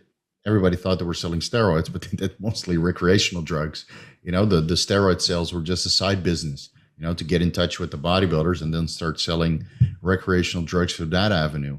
It's no, the underground lab scene is very, very scary. So I haven't touched it in years. And I stopped taking recreational drugs since I was 23, 24 or something like that. And that's that's why crazy. like what you're doing, you stopped performance enhancing drugs, and you probably won't touch them again. And if you touch them again, it'll be at lower dosages, same as me. If I touch them again, it will be extremely moderate dosages. And one of the reasons why I wanted to come off is because I don't want to be addicted to the steroids. And I took them for such a long time. And even Yeah. though I can find an excuse to take them, going off testosterone will help me resolve the non-alcoholic fatty liver disease. And Steve, you're 37, you can never recover your testosterone. Just then a cruise dose, right? I didn't want to have that excuse. Just like I didn't want to That's have what the everybody says, and you disproved that. You're at 623. That's ridiculous. yeah. You completely killed that concept of, oh, you can't recover. All right, and you Like, too. And you get to yeah, I'm maintain not quite 88%. as far along as you, but I'm getting No, there. but I did icing the testicles, which I can still recommend, because if you feel you're 500 now, I'm sure with that icing protocol you can get up to 600 also. Because I went from 515 to 630, a 20% That's increase. crazy. Yeah, that's Right. good. So I it's get what you're saying too. You don't want to be reliant on gear. hmm. And honestly, I'm gonna admit, guys, it's nice to not have to pin. Like that is it's great. I'm still I pinning get though. I so still sick of take growth. pinning. I still take growth hormone Oh, on a daily basis, and I took some PT1 for one. But you see my complexion now; I'm a little bit tanned, so I think I need to discontinue the PT1 for one also. you, what do you think about melanotan? Is that what that So is? no, so you have melanotan that primarily works on the melanocortin MC3 and 4 receptors. So on the MC3, which one was it? I think one of them induces pigmentation, and some of them suppress appetite and cause nausea. And PT141 only works on the melanocortin receptor that induces libido, and a little bit on the one that causes um, pigmentation and nausea. So I don't have any nausea. I experience obviously a little bit of pigmentation, as people are obviously mentioning out in the comment section. Steve, you're getting a tan. But I experience a decent amount of libido because I don't want to increase my calories. So, of course, calories stay low chronically to prevent non-alcoholic fatty liver disease. And I wanted to experiment with PT141 to see how fast I can induce libido. Because every time you start PT141, it takes a couple of days for it really to set in. So now I've been running it for 2 weeks, and now it's basically immediate. But the first couple of days it took a couple of hours to get used to the libido increase. Wow. So I just ran it for 2 weeks, and now the experiment is over. And then once in a while, I reintroduce it on my wife's request. Yeah, and then I'm ready to roll. Ready to roll way Nothing more wrong than with. usual. Do you do you ever eat anything bad too? Like I feel like you're Of like you need a course, perfect dude. diet, and Of I don't. course, of course. I'm just keeping up appearance. Every Sunday, I eat what I want. I eat clean Monday to Saturday. So today's the last day, and I'm I mean, like I feel edging, you know, like I'm on the edge of my seat to eat something nice. Do you know what? Do you know what? Like, I don't know how things are in Thailand, so I'm curious Mm. compared to America. Do you know what like Pop Tarts are? We have them here. Yeah, they're mad You, expensive. They're like $12 a pack. you have Pop Tarts though? We have Pop Tarts. We have Ben and Jerry also. They're $15. Holy It's import. no! It's import. I can buy chicken for $1. Have you ever had Pop Tarts? Of course. Okay. I'm just Yeah. curious. I don't know what the difference. Because here in America, if you want to eat clean, 90% of the Impossible. grocery store is eliminated. 90. Really? Oh my god. Yeah. 90% of the grocery store is processed garbage. Oh, but it's here Here. the same, you know. So when you go to one of the bigger grocery stores, the gourmet market, they have like aisles of packed food, right? And some of that is for cooking, some of that is like peanut butter, the whole condiments aisle, right? Ketchups, like a million different kinds, and 80% of that is chili sauces, you know, and then the cooking oils and all that kind of stuff.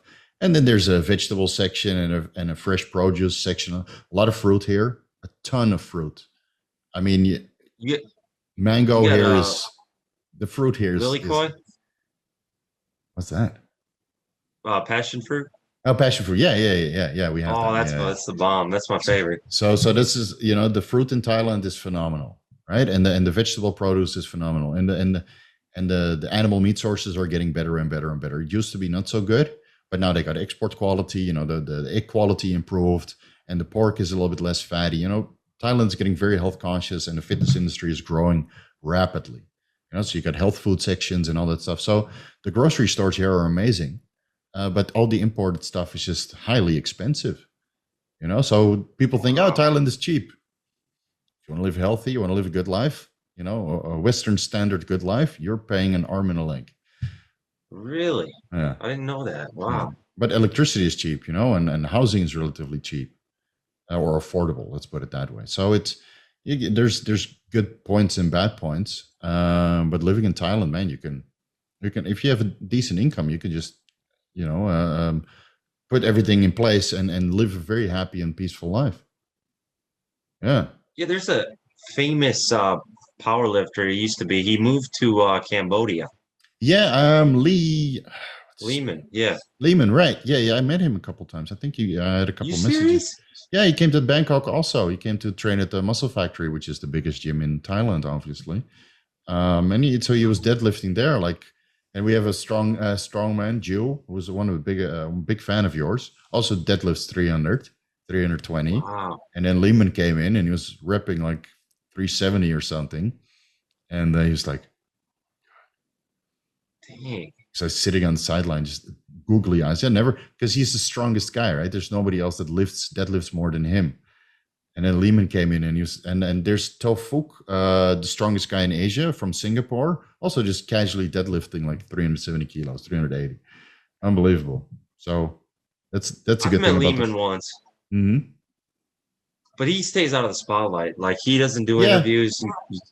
He's very quiet. He's very reserved now. He doesn't like being out there. I can't say I blame him. I honestly I prefer that lifestyle also. You know, Yeah. just do your thing and not be in the spotlight. But it's social media is required for business.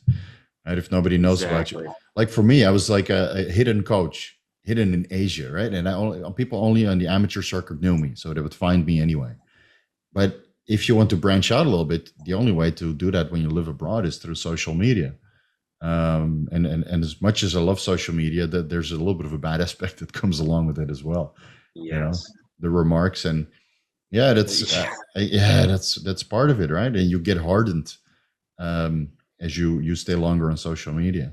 So it's a fun experience, but I wouldn't mind going back to total anonymity and just live in peace and not get judged on everything I do. Or not as severely, right? Steve, you took LSD in the past. Oh, you got non-alcoholic fatty liver disease. You're not right. It was just a barrage of this kind of stuff. Everything, guys. I'm trying to help you from my own experience, and you're doing the same, right? No matter what you do, it's criticized, but that's part of the deal, I guess. It's not everybody. I shouldn't. It's just you get some of those people. The majority of the people are highly thankful and appreciative of what we do, right? We basically both proved that you can come off steroids after a decade and still have quality of life. It just takes a while, right? So that's you, me, and there's a couple other people who did the same thing, like Dennis James, for example. He PCT'd and came off steroids and didn't do, from an interview he did with Fouad Abiad, I believe. He came off for like 5-6 years, and he's much older than we are. And well, dosages were just have to speculate, so forego that. But it took him like 5-6 years before he was using testosterone replacement, and he has a good quality of life, judging by how he's doing. So I think it's possible, and that's one of the reasons why I wanted to come off and just kind of prove it. And if I didn't recover, okay, then it would be proof that me as an individual needs hormone replacement. But as of now, I don't need it, and I didn't need hormone replacement when I started at the age of 26. So it's good to prove, and so I really hope that people can learn something from my experience and your experience, and then have the courage to do post-psychotherapy. I challenged Derek to do a post-psychotherapy, but he didn't bite yet.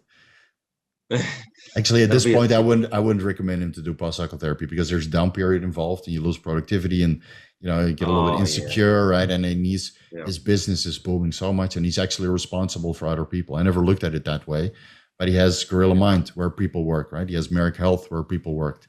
He's employing people through the YouTube channel, and any down period means other people don't have the opportunity to be financially secure as well. So I completely understand, right? And now people are working for me also. So I try not to make down periods. You have your gym, right? I call it Strength and Fitness. Yes, sir. Like, so you're actively employing people as well. Did you feel that doing post-psychotherapy compromised your business in any way, shape, or form? Honestly, people have said over the last few months that I'm much happier and smile a lot more and stuff than I used to.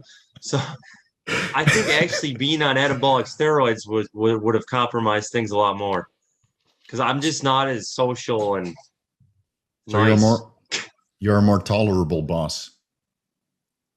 Yeah, I'm more willing to socialize with people, and whereas if I'm on cycle or something, I'm kind of like, I don't want to deal with this. Right.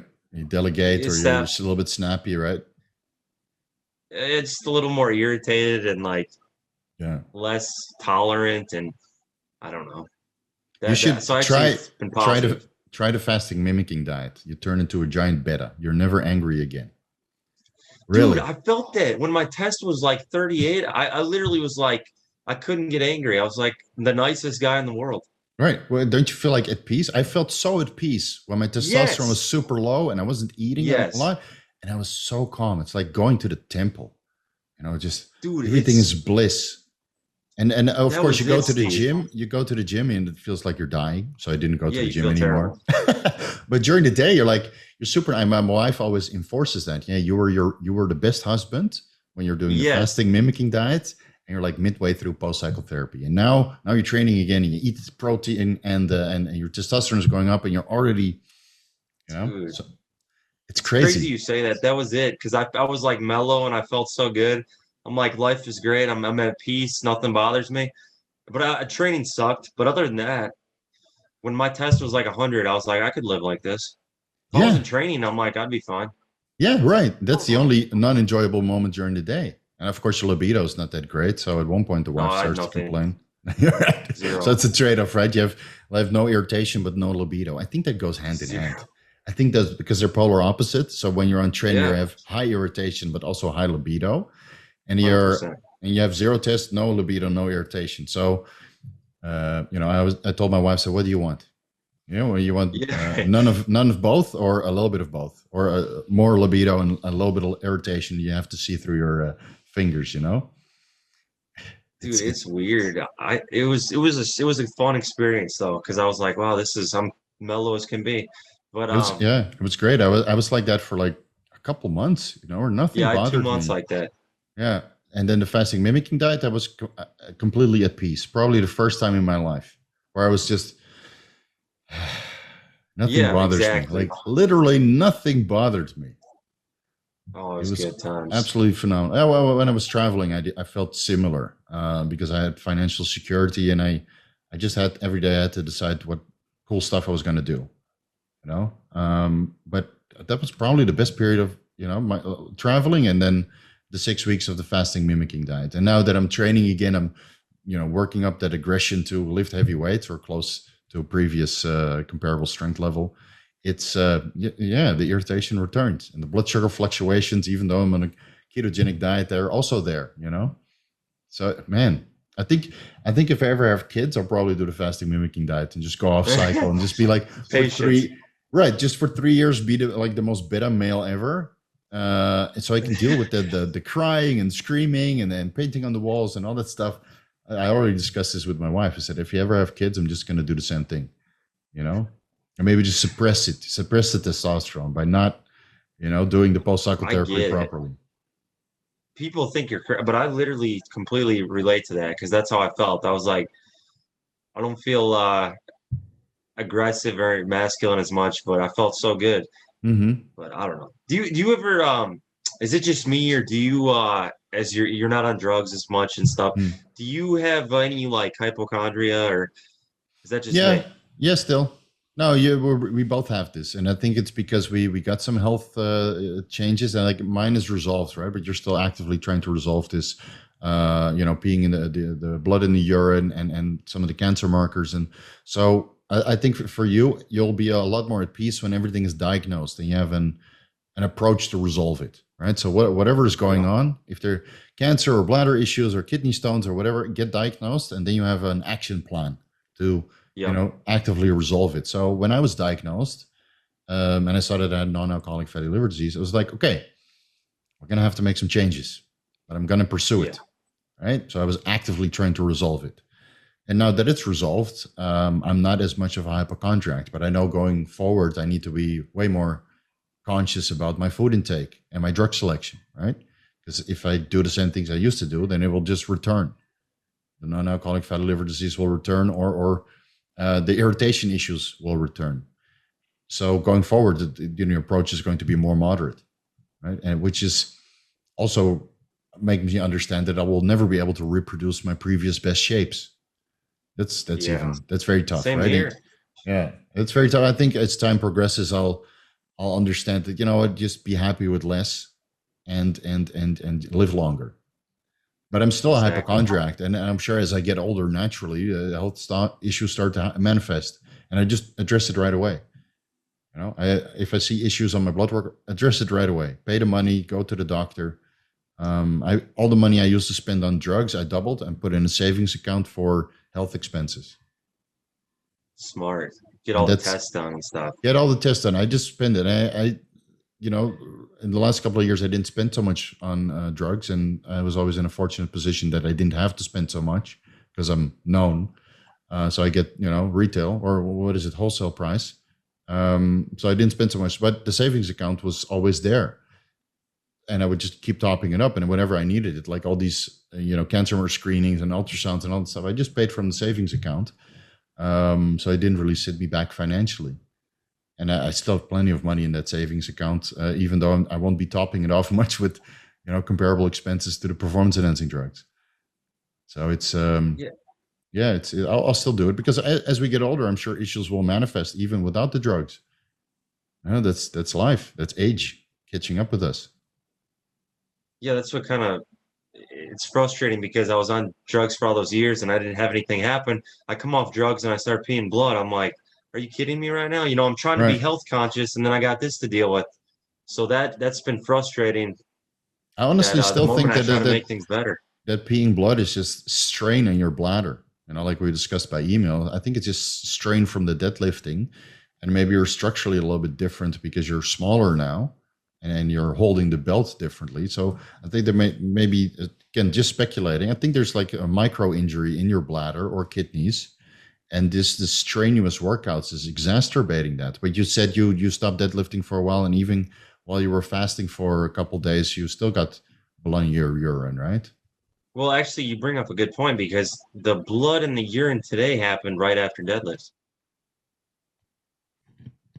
Could be. Could So be. now, let's say you get diagnosed, right? And they say, yeah, Yep. it's just strain. Now it's even a harder choice. Now you got to give up your fucking love for a while. Well, I could sit on it for like a period of time, but I would have to go back to deadlift at some point. But Right. I could go without it for a little while if I knew it would clear the issue up. Mm-hmm. I don't know if it's kidney stones. I ordered a bunch of like citric acid and something called like Chanca, or I don't know, Mm-hmm. Yeah. Stonebreaker it's known as.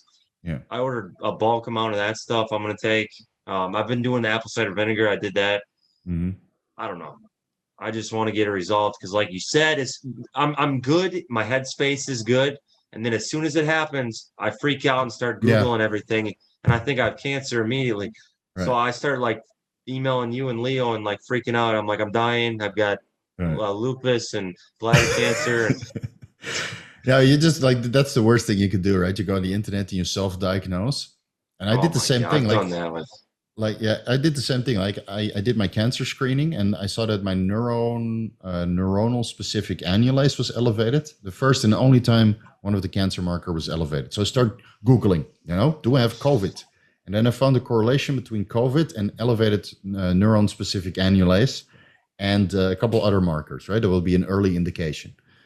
So I'm like, oh my fuck, I gotta get this diagnosed. What is the issue? Because the neuron-specific annulase is the brain, the lungs, and a million other organs in the body. Right? It's related to all the organs. So I went to the hospital, did all the ultrasounds done, redid a test for neuronal specific annulase, H. pylori, other cancer markers that nobody knows about, and I can't even remember. $1,500, for everything. And then the doctor said, "You're fine, but you have non-alcoholic fatty liver disease." I'm like, "Oh, great." All right, so okay, we'll resolve that. At least I don't have cancer or COVID. That's a good trade-off. Right. So and then of course I spent thousands of dollars on the supplements and the blood work and additional ultrasounds. But the good thing about Thailand is I can do it like this.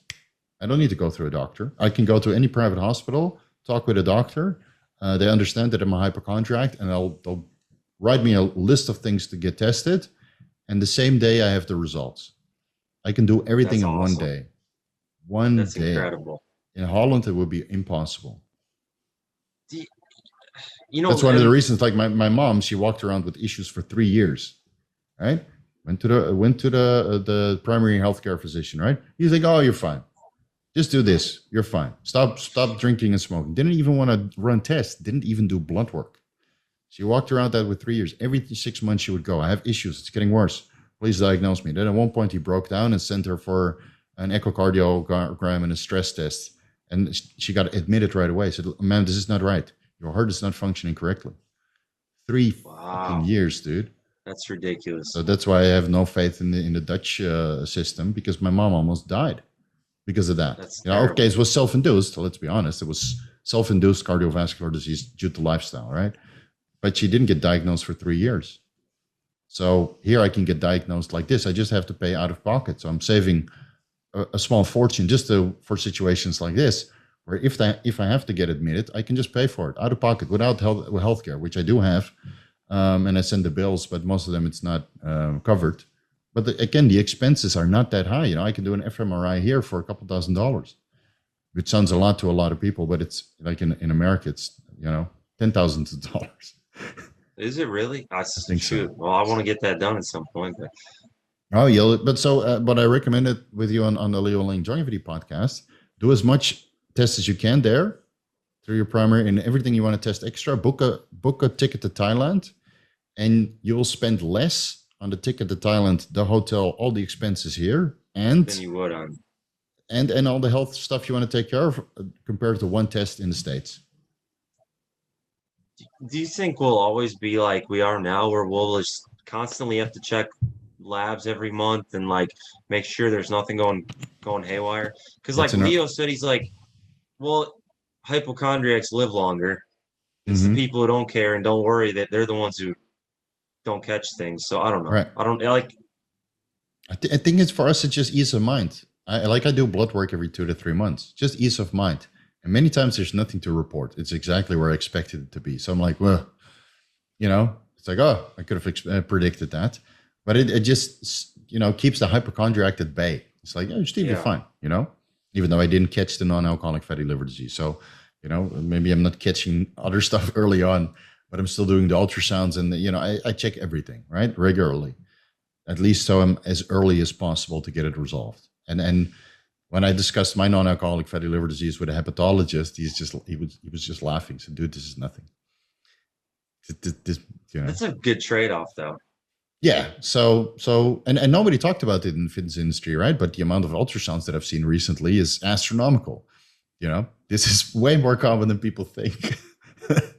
Way more common. See, that's like with my thing. If it ends up being kidney stones, I'm gonna be like, okay, that's a great trade-off. I'll take that. Right. And I'll take that over bladder cancer, kidney cancer. Right. Absolutely. Yeah, absolutely. I had a buddy, he was 24, 25. He had ran Superdrol and Tren. He'd been on anabolics 2-3 years. He had a renal carcinoma. They were like, this is impossible. We don't see this young. And he didn't tell him what he did, but he had a renal carcinoma. They cut his kidney out. He has one kidney. And he swears it was from Tren and Superdrol. And because they were like, well, we don't see kidney cancer in people under 60. Yeah. But no, and maybe he had a genetic predisposition to form it faster, which... Again, we should all do our genetic test. I haven't done it yet, but it was scary. No, I'm sure. Yeah, of course, especially when it's shove it on your face and you really need to take action points. So I'll have to do it soon. I'm just waiting for my wife's results back so we can address that first, whatever is wrong, because I'm sure she has some genetic polymorphisms as well, and then we'll address mine. Over time. I wonder how much I figured out by myself over 20 years of bodybuilding, which with the genetic test, or maybe I do the polar opposite and I could have been so much better, based on my genetics. I wonder what it's. I hope you guys don't have the ApoE4. My wife and I both have it. Ah, really? Copies. Oh, wow. I've got, it's terrible. I think my wife has it, but I probably don't have it. But there's no cardiovascular disease in my wife's family. Thailand, they don't live as long as in the Western world. Life is a little bit tougher here, especially for the generation that came before my wife. My wife is the first girl out of her family that became financially secure and made, how do you say this? Really excelled. It's a little bit, it's hard to explain, but and my family is the same, right? They just a cookie cutter life, right? They do the job and they get the house and then maybe a pet. Right, and they're employed forever. It's good for financial security, but you'll only get so far, right? If you have your own business or you're self-employed, you get a little bit further ahead financially, which opens a lot of doors. And so my wife is the first one in her family, and I'm the first one in our family. So we have the finances to take care of everything, including our family directly. I'm supporting my mom, and she's supporting her parents, right, financially. So we're in a very good position like that. But my wife has some genetic defects, which are not manifesting. And I probably have some genetic defects, fixes, which are not manifesting yet, but maybe in the future. Right? So we're really, really cautious about what we're doing as we get older. In the beginning, my wife was never reckless, but I was pretty reckless at certain periods of time. I think that's just the bad boy inside, right? Yeah, and we all need to go through that period. Yeah, once I saw those results of the genetic analysis, I kind of just that sealed the deal. I'm like, I should probably stay away from anabolics. I do not have the genes to get away with this stuff. Mm-hmm. So I was like, I don't know. It's good to know though in some ways, rather than you don't know. Now I'm like, all right, I got to be careful. Right. But it was worse than I expected. Let's put it that way. So. Yeah, no, of course. Especially when it's on your face. You realize man, I gotta. But the good thing is you and me, we're both happy with our training capacity, our strength, the way we look, and then a lot of things in our quality of life actually improves by going off steroids. So that's why it's good to see that you probably don't need it and I probably don't need it. And then maybe if I do my genetic test and I realize that I got the same polymorphisms, then I close the door on the performance enhancing drugs forever. Right? That's where I'm at. I'm like, it's not worth it, away, right? so yeah, it's not worth it. I don't know. Now I'm literally I'm going to spend my whole budget on natural supplements and testing and just what you're doing, same kind of stuff. Mm-hmm. Going back on creatine, finally. I'm not even going to take that. I'm looking at resveratrol and right. Stuff that. That's funny. As we get older, the health supplementation protocol gets ridiculously extensive, and you're just slamming fucking tablets, and but it's the same as taking steroids, because you Yes. convince yourself that you need all these steroids, and now you convince yourself with all the studies and the medical literature that you need all these health supplements, right?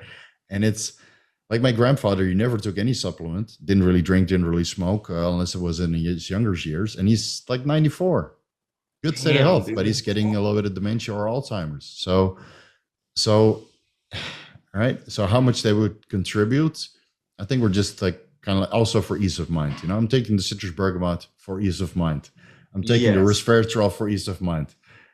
So Do, what do you think are like the most important health supplements besides like ezetimibe and mhm. uh especially for someone like with an Alzheimer predisposition, is resveratrol one of them? I know that's big in the longevity community. To be honest, I'm not familiar with Alzheimer's. That would be a way better question for Leo. He's actively dived into those issues. I tried to get my grandfather on a ketogenic diet, so his brain would shift to ketones, but he couldn't do it. He couldn't do it. So I think being in ketosis helps with cognition a little bit in those cases. But there was supplementation and amyloid plaque buildup and all that stuff I've never really researched. So Leo would definitely be the guy to ask. So I would, health supplementations for general well-being is just the low-hanging fruit. Vitamin D3, magnesium, fish oil, right? A little bit of zinc, multivitamin, and just a healthy lifestyle. Yeah, it works for most people in most ways. Unless you have a genetic, issue, then you really need to pay special attention to whatever genetic issue is present. And in your case, that's the lipids, related to lipids. So you really need to pay extra special attention. Do preventative stuff and exclude particular compounds or food sources from your protocol. That's my weakness. I love food. Me too. So I love food. bad food. Yeah, I've gotten better. I think a lot of us develop like an unhealthy relationship with food. Yeah. And I see that more and more and more in the fitness industry, where we have our cheat meal or cheat day, and I can eat super clean, food for our goals, right? For health and recovery and all that stuff, from Monday to Saturday. And then Sunday, I just want to eat. But I've got like before, it used to be processed stuff like chips and ice cream and garbage, when I was younger. But now I go for a sandwich, a nice hamburger, still have my salad on the side. I avoid the fries unless I'm really, really hungry. I maybe have a muffin or some bakery stuff. But it's all, I try to limit it to like fresh produce. So a sandwich is freshly produced, a hamburger, and even the bread, that expires within a particular amount of time. And then I might have a couple cookies at the end of the day, So I've Pretty gotten good, better. huh? Yeah, I've gotten better with that. A lot better. Because it used to be like, the processed foods aisle and everything with a funky color, just load it up. And just, you sit in front of the TV and start eating. Like my wife, for example, we just during contest prep, we would find like these Hers. I'm sure it's like potato chips, it's like horrible with canola oil, and it doesn't even represent the food, And then we'd have like bacon cheddar potato cheese puffs, something like this. So we took that during a carb up one time, and she looked better the next day. So, oh my gosh. Yeah. so leading up to the Mr. Thailand competition, where she competed in the model physique class, every weekend she would have a whole bag of Hers bacon cheese cheddar cheese puffs, and she would look better the next day. So we justified it that way. I was completely unhealthy, but it helped in her prep, right? And guess what? She developed a permanent eating disorder from that. Because during the off season, she started eating that shit every day. Yeah, it's helping. I look better every day. Then after a week, she was obese fat again, Yeah, So- you just eat that all the time then. right. So you're used to it, and you start looking forward to this particular food source, and you actually convince yourself that it's helping. And then the next prep we did it, and it didn't work at all. She got like soft and flat, and so I think we all develop a very unhealthy relationship with food. Like you've gone through weight cuts, right? Where you drop weight and then load up on whatever. How does that go crazy. for? How does that go for powerlifting meets? Oh, God. Well, powerlifting in general, like, yes, the competitors nowadays are a lot more ripped and respectable physiques, but like for the most part, people aren't as serious about their diets. Like it's not, you're not standing on stage, like, so it's just eat whatever to get stronger. That's nobody really, and people have gotten better about it, but Yeah. It's a lot better than it used to be. When I first got into powerlifting, it was go to the buffet, sit there for 2 hours and eat 10 plates. That's what you did. Right. So it was just like you're taking a gram of tren and then you're eating at a buffet for 2 hours, and that's the powerlifting lifestyle. And everybody's got their tissue ready, right? Because you start sweating profusely into. Yes, they do. And then everybody like is bloated out of their minds, looks terrible. But that's how the sport was. That's the lifestyle, right? It's the same with bodybuilding, man. Like old school, we would cover up the entire winter and part of the summer, and then we would unveil, on the beach, right? And we'll all hopefully be somewhat close to shredded. And then as soon as the sun would go down earlier and earlier and earlier, we would start eating like a pig. And sweatshirts would come out, the same sweatshirts we would use to paint the house, right? That, like Champion or like some, whatever cheap sweatshirt we would have. And would stay covered up for the entire year. We'll all get obese fat, with a lower back this thick. And nobody would take pictures, no evidence, right? And we all kind of egg each other on like, yeah, eat more. Yeah, bro, you're getting swole now. You're bulging through your sweatshirt. And then dieting would start. And by the time dieting would start, you'd be so stuffed anyway. Unhealthy, man. Very unhealthy relationship with food. And then you'll be in shape for like 2 weeks. And then the obese food mentality would start again. It's almost like the older I get, the more I realize there is a lot of good in balance, like having a balanced approach. You're going to get the audience. Stupid. You're going to get the audience from the Ford Abiot podcast, where they always talk about balance. Oh, do they? I always argue about balance. It's a fun podcast to watch when you're doing dishes and stuff, the kind of background noise. So the balance, I think if you want to be a good athlete, there's no balance. Yeah, you can't. No. You have to be I used to think it was stupid and hate it, but. Yeah, right. But as you get older and you get a wife and you have a business, right, and you care a little bit more about your health, and you start to have a little bit better balance. And then I think as we get older, the balance shifts more towards family life. Yes.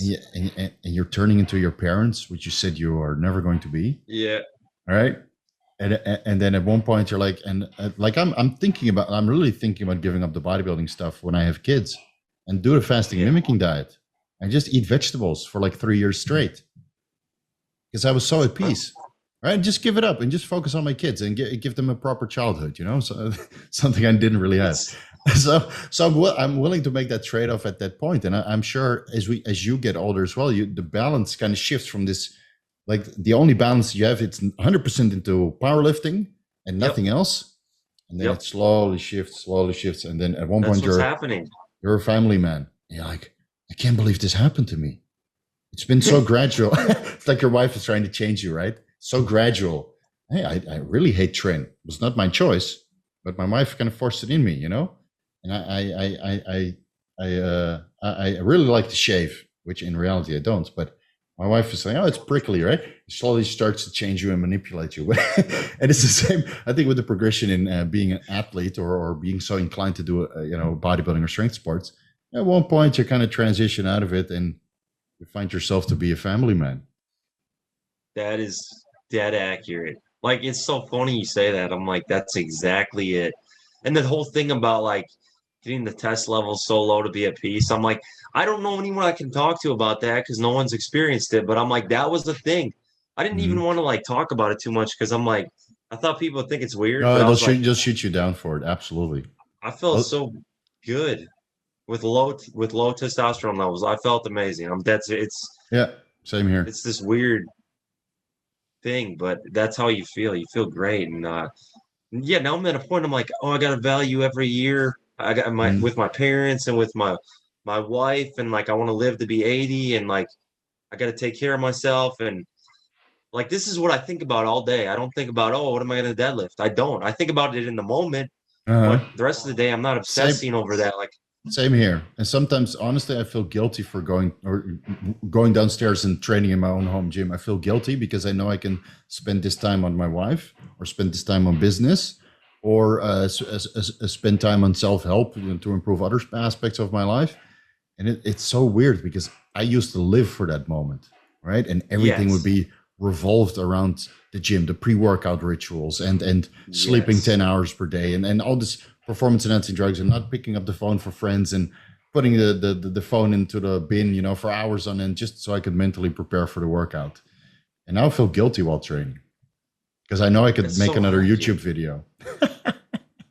Yeah, I just because that's how my life used to be. Everything revolved around the 2 hours I was at the gym, the Mm-hmm. whole day. And if anything got in the way of that, it was gone.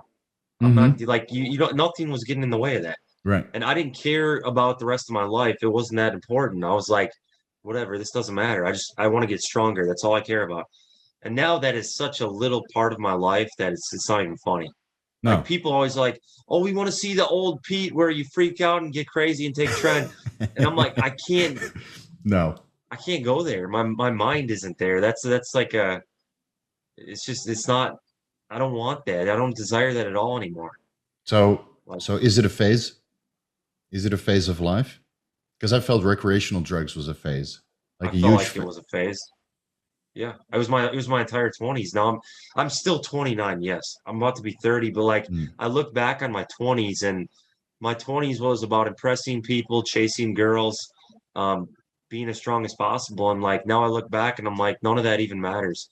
it's crazy, huh? I could be the strongest guy ever in 2016, and then Mm. a bunch of people are going to come along and surpass that, and no one's going to care anymore. Yeah. It's very shallow. There's always somebody stronger and somebody bigger. The pursuit has to be internal. Like now, I'm like I'm not on drugs, but I get enjoyment out of trying to get stronger. Hmm. But I'm not because I'm not trying to appease anybody else. It's just for Right, me. right. There's no challenge anymore, like internal challenge, because you feel that you need to surpass everybody, right?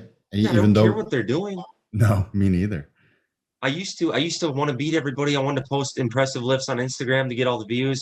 I wanted Hmm. everybody to think I'm the man. Everywhere I go, compliments and like I lived for that attention. And now I'm like I could not care less. It's It just doesn't. unbelievable. It's irrelevant at this point in my So, life. so the unbelievable thing about that is that you came to a realization that a lot of people need recreational drugs for to come to that realization.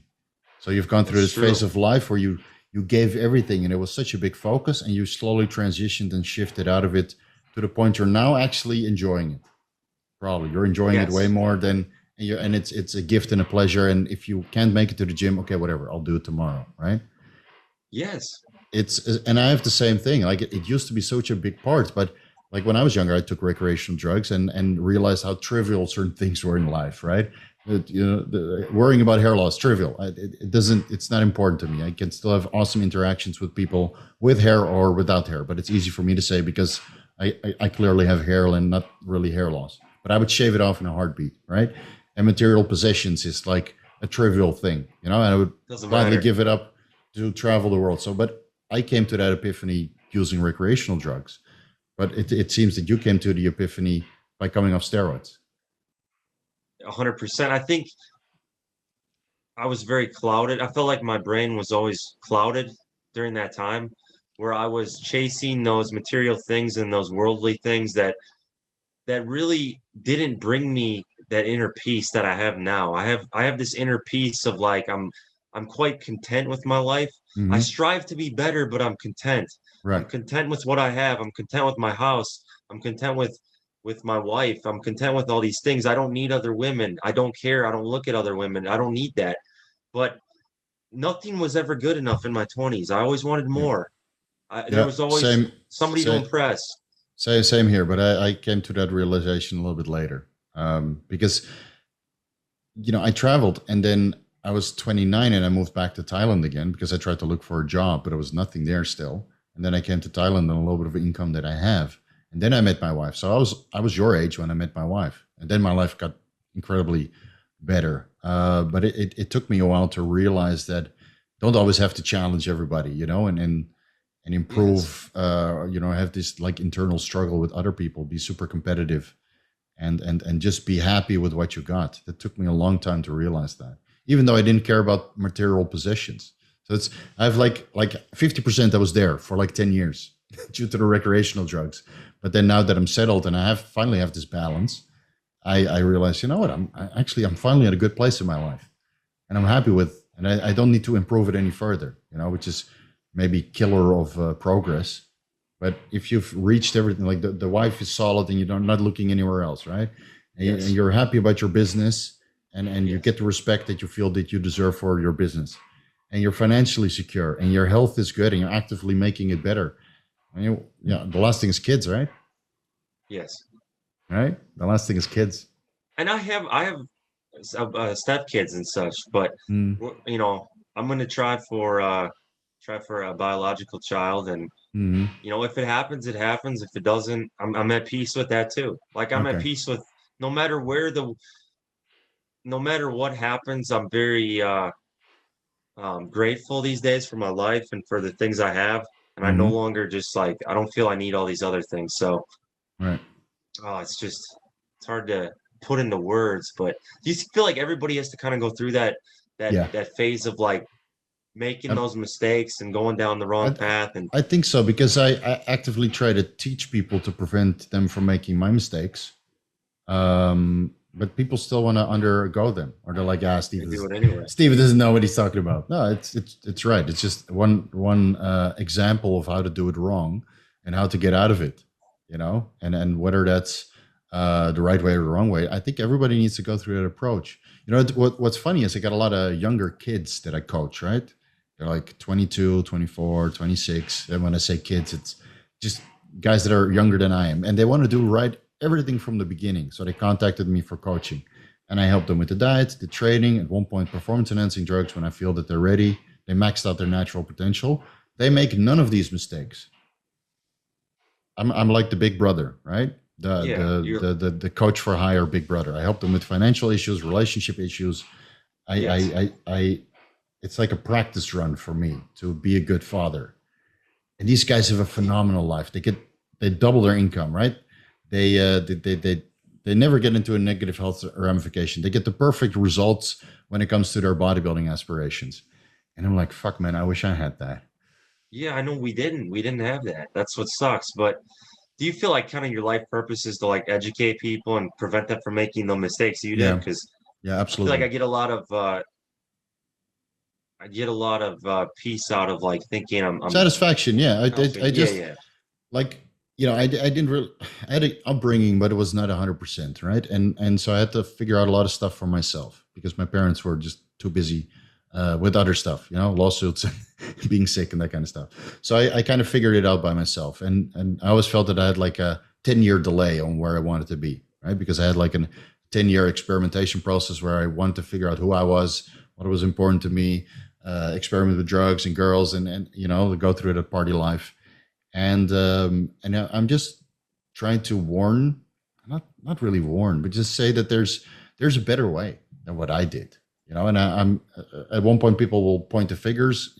For Steve, you did all these things wrong. How can you give advice? But I'm sure somebody can take some advice from it.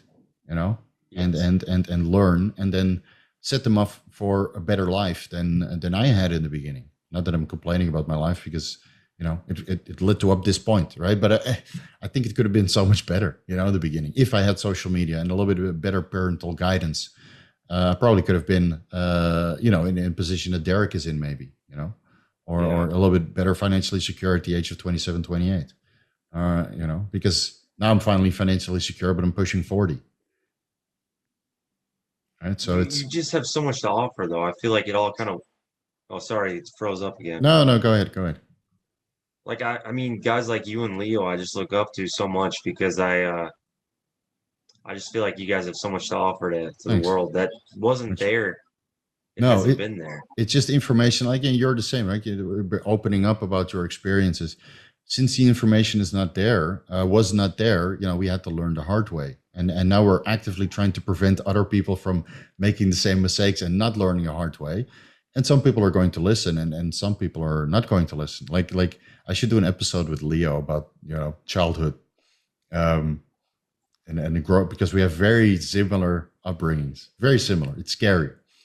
It's scary. Wow. We should do a separate, because it all led to this point that we're Yeah. super caring about the health of others and want them to succeed, and actively try to prevent them from making the same mistakes and have a better quality of life earlier. Yeah. I don't know, I'm sure you've seen it as well. I've been around so many people over the years who have screwed up Yeah. their lives and relationships due to the focus on the wrong things or the drugs and things like that. And I'm like, you don't want to see people do that. So I've seen No. it done. But It's not worth it, you know? I've done that too. The amount of awesome women that I let go because I was not mature enough, I'm sure it's more than 5 because I wasn't a man enough to recognize that this was a good woman. So when I met my wife, I finally realized, okay, you're 30 now, and this is the one. I knew within a week. Okay, I made her wait 2 years before I proposed, just to be sure, not to jump into it too fast. But I knew within a week because I let all these other awesome women slide, and I have no idea where they ended up or if there would even be a match now with me, right? But my wife was a perfect match in every shape, way, or form. Business, intelligence, drive. She's fit, right? So I got everything in one boat, and I didn't want to let that go. So I had to do a lot of growing up during that period, so I would be a suitable partner also, because I was a little kid up until like 30 years old. Really? Yeah, I get it. Right. So you're way ahead, dude. That's where I was at the age of 29. I would always have a fear of I always had a fear of a grass is greener approach.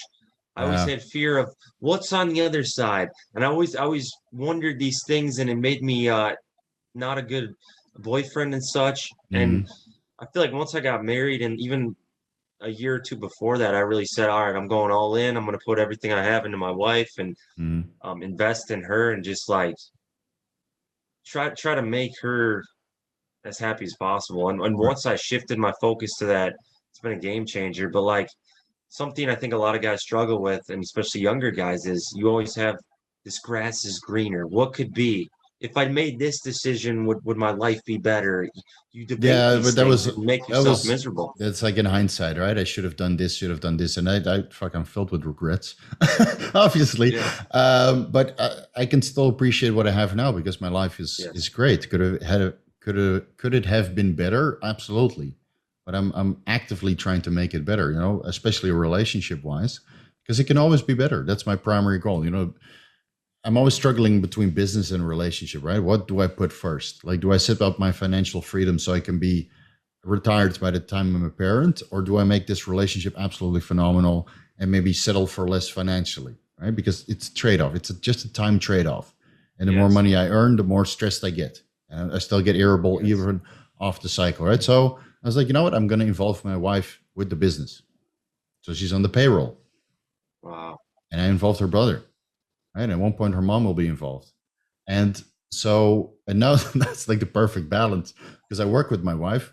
I train with my wife, and then I have free time with my wife, and she's actively benefiting from the financial increases. Right. She gets a percentage, and a lot of young guys would cringe at this. They're like, "Oh my God, I can't do this." Your income is your income, and your wife's income is your wife's income. But when you find the right one, it will not matter at all. You just want to level up together, right? But I didn't realize this until I was like 29.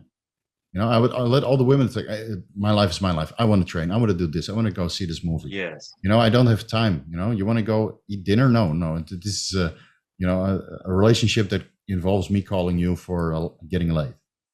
Right? Very shallow. I never wanted to get close. And I'm sure I let a couple of women go that could have been amazing partners, but until I met my wife, I realized, you know what? Now I got to grow up. I was like 29, at the time. Are you around your wife like 24/7 then, basically? No, she's gone right now. She has clients, training clients, but we have like a desk here, and she sits on the other side, and they were both working. She helps me with YouTube videos and does all the back end stuff, to make sure that everything's rolling smoothly. So she's basically like a operation manager, however you want to call it. She says she's the backbone to the operation now. Without her, around each other a lot, though. All the time. Never ever argue. That's how it is with me now. Like we obviously have the gym together.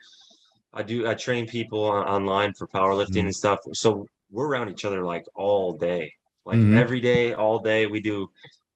But it works. Like it's like you said too. It's like leveling up together. Like I'm not trying to do my own separate things now. I want just as much for her as I would for myself. Right. Like I want to make her life better. Right, right, and you're both involving each other into each other's success. So when my wife was competing, I was kind of in the supportive role, right? We met through I started to coach her, so it's of course a big no that you end up with your clients, but yeah, shit happens. So I started helping her right way back when, and then we got into a relationship, and I kind of my career kind of like took like a back seat because I like to be anonymous anyway. So I started helping her. Right, she got very very good at competing, and she ended up winning the world championships 4 times and the Asian championships 3 times. So she was like one of the best in Asia and perhaps the world in the WBPF World Championship. So it's not IFBB, it's another federation. All government supported. So her prize money would be like $34,000, for the World Championships. Yeah. So I would be in a supportive role and just make sure she rises to the top and make sure she got the most out of her career, right? And then at one point she got tired of competing, and then she became in the supportive role of me. But I always, it's weird because you don't want that power dynamic, right? So when I was coaching her, there was no power dynamic. We consider ourselves to be equal, like equal say in the matter. But I would be the coach and she would be the athlete, right? And now in this business, I'm the CEO or the owner, and she's in the supportive role, but she still has equal say. Like, maybe you shouldn't post this video. This video is not good, So awesome. That's why sometimes I miss this, but it's very good if you're like equally matched. Yep. But I think a lot of people can never find this, or they let the women go in their lives that are equally matched, but they're just not in the right space to accept this, that they need to find more balance, And then I'm sure you have to be able to check your ego. Yeah. Like you have to be willing to say, it's not all about me. It's not like you have to be almost like you say, be willing to put them before yourself, and like, it's so much better. It's so much more peaceful. Like the stress. If you're in a relationship where you're not stressed all the time and you're not arguing all the time, like it's the best thing in the world. Absolutely. Yeah, absolutely. Like it's so freeing. Yeah, man. I'm very happy that you found the same thing as I did. It's do you have like in your surroundings people who are in a similar situation where they're they finally are at peace and they have balance and their relationship is good and their business is thriving? It's rare, right? It is. I've seen a lot of. I don't want to sound like this holier than thou, because I mean I've only been married for a few months, 6 months now, but we were together for like 6 years. Okay. We've been together, but like I've seen a lot of things fall apart. So it's just tough. Here in Thailand also, most relationships don't last because the cultural differences, But since I had a decent amount of ego death in my younger years, I can adapt, and not hold this whatever I learned in Holland, against the relationship. And she can adapt also quite readily. So in the beginning, we had some issues regarding cultural differences, but now that's completely gone because we both took the time and effort to understand why particular things are important or why you react a certain way, right? Because I'm still a hothead, and it's in Thailand they're so mellow, right? That almost feels like you're breaking up, because I'm angry about something and it's not even about her, but she would think that, oh shit, this is like the moment where we break up and I'll never see this guy again. Oh, I'm just moody. It's just Western agitation, So I really had to calm down, And so you grow together, and I think that's also something that comes with age, As you get older, you kind of shift your attention a little bit more into that. When you're, it's blurry again. When you realize that the relationship is so much more worth it than your silly training endeavors. Yeah, that all those trend injections. Oh, terrible. Hey, I see that we're already going for 2 hours, 15 minutes. And I think we pretty much covered everything. Yes, sir. I think we should just leave it at that, for the guys to have something to think about finding balance with their relationship. And sacrificing a little bit of their own aspirations in the process, which at one point everybody will be at peace in. At one point. That's the plan. Yeah, right. Hey, keep me updated about all the tests, right? And go while you're there, just do a semen analysis also, so you have one trip to the hospital, And just because now it's been over 3 months since you finished post cycle therapy, right? Yeah, it's been about four really. Right. Yeah, so Just do it all at the same time, or do you have to get a separate script for that? I don't think so. It's pretty cheap.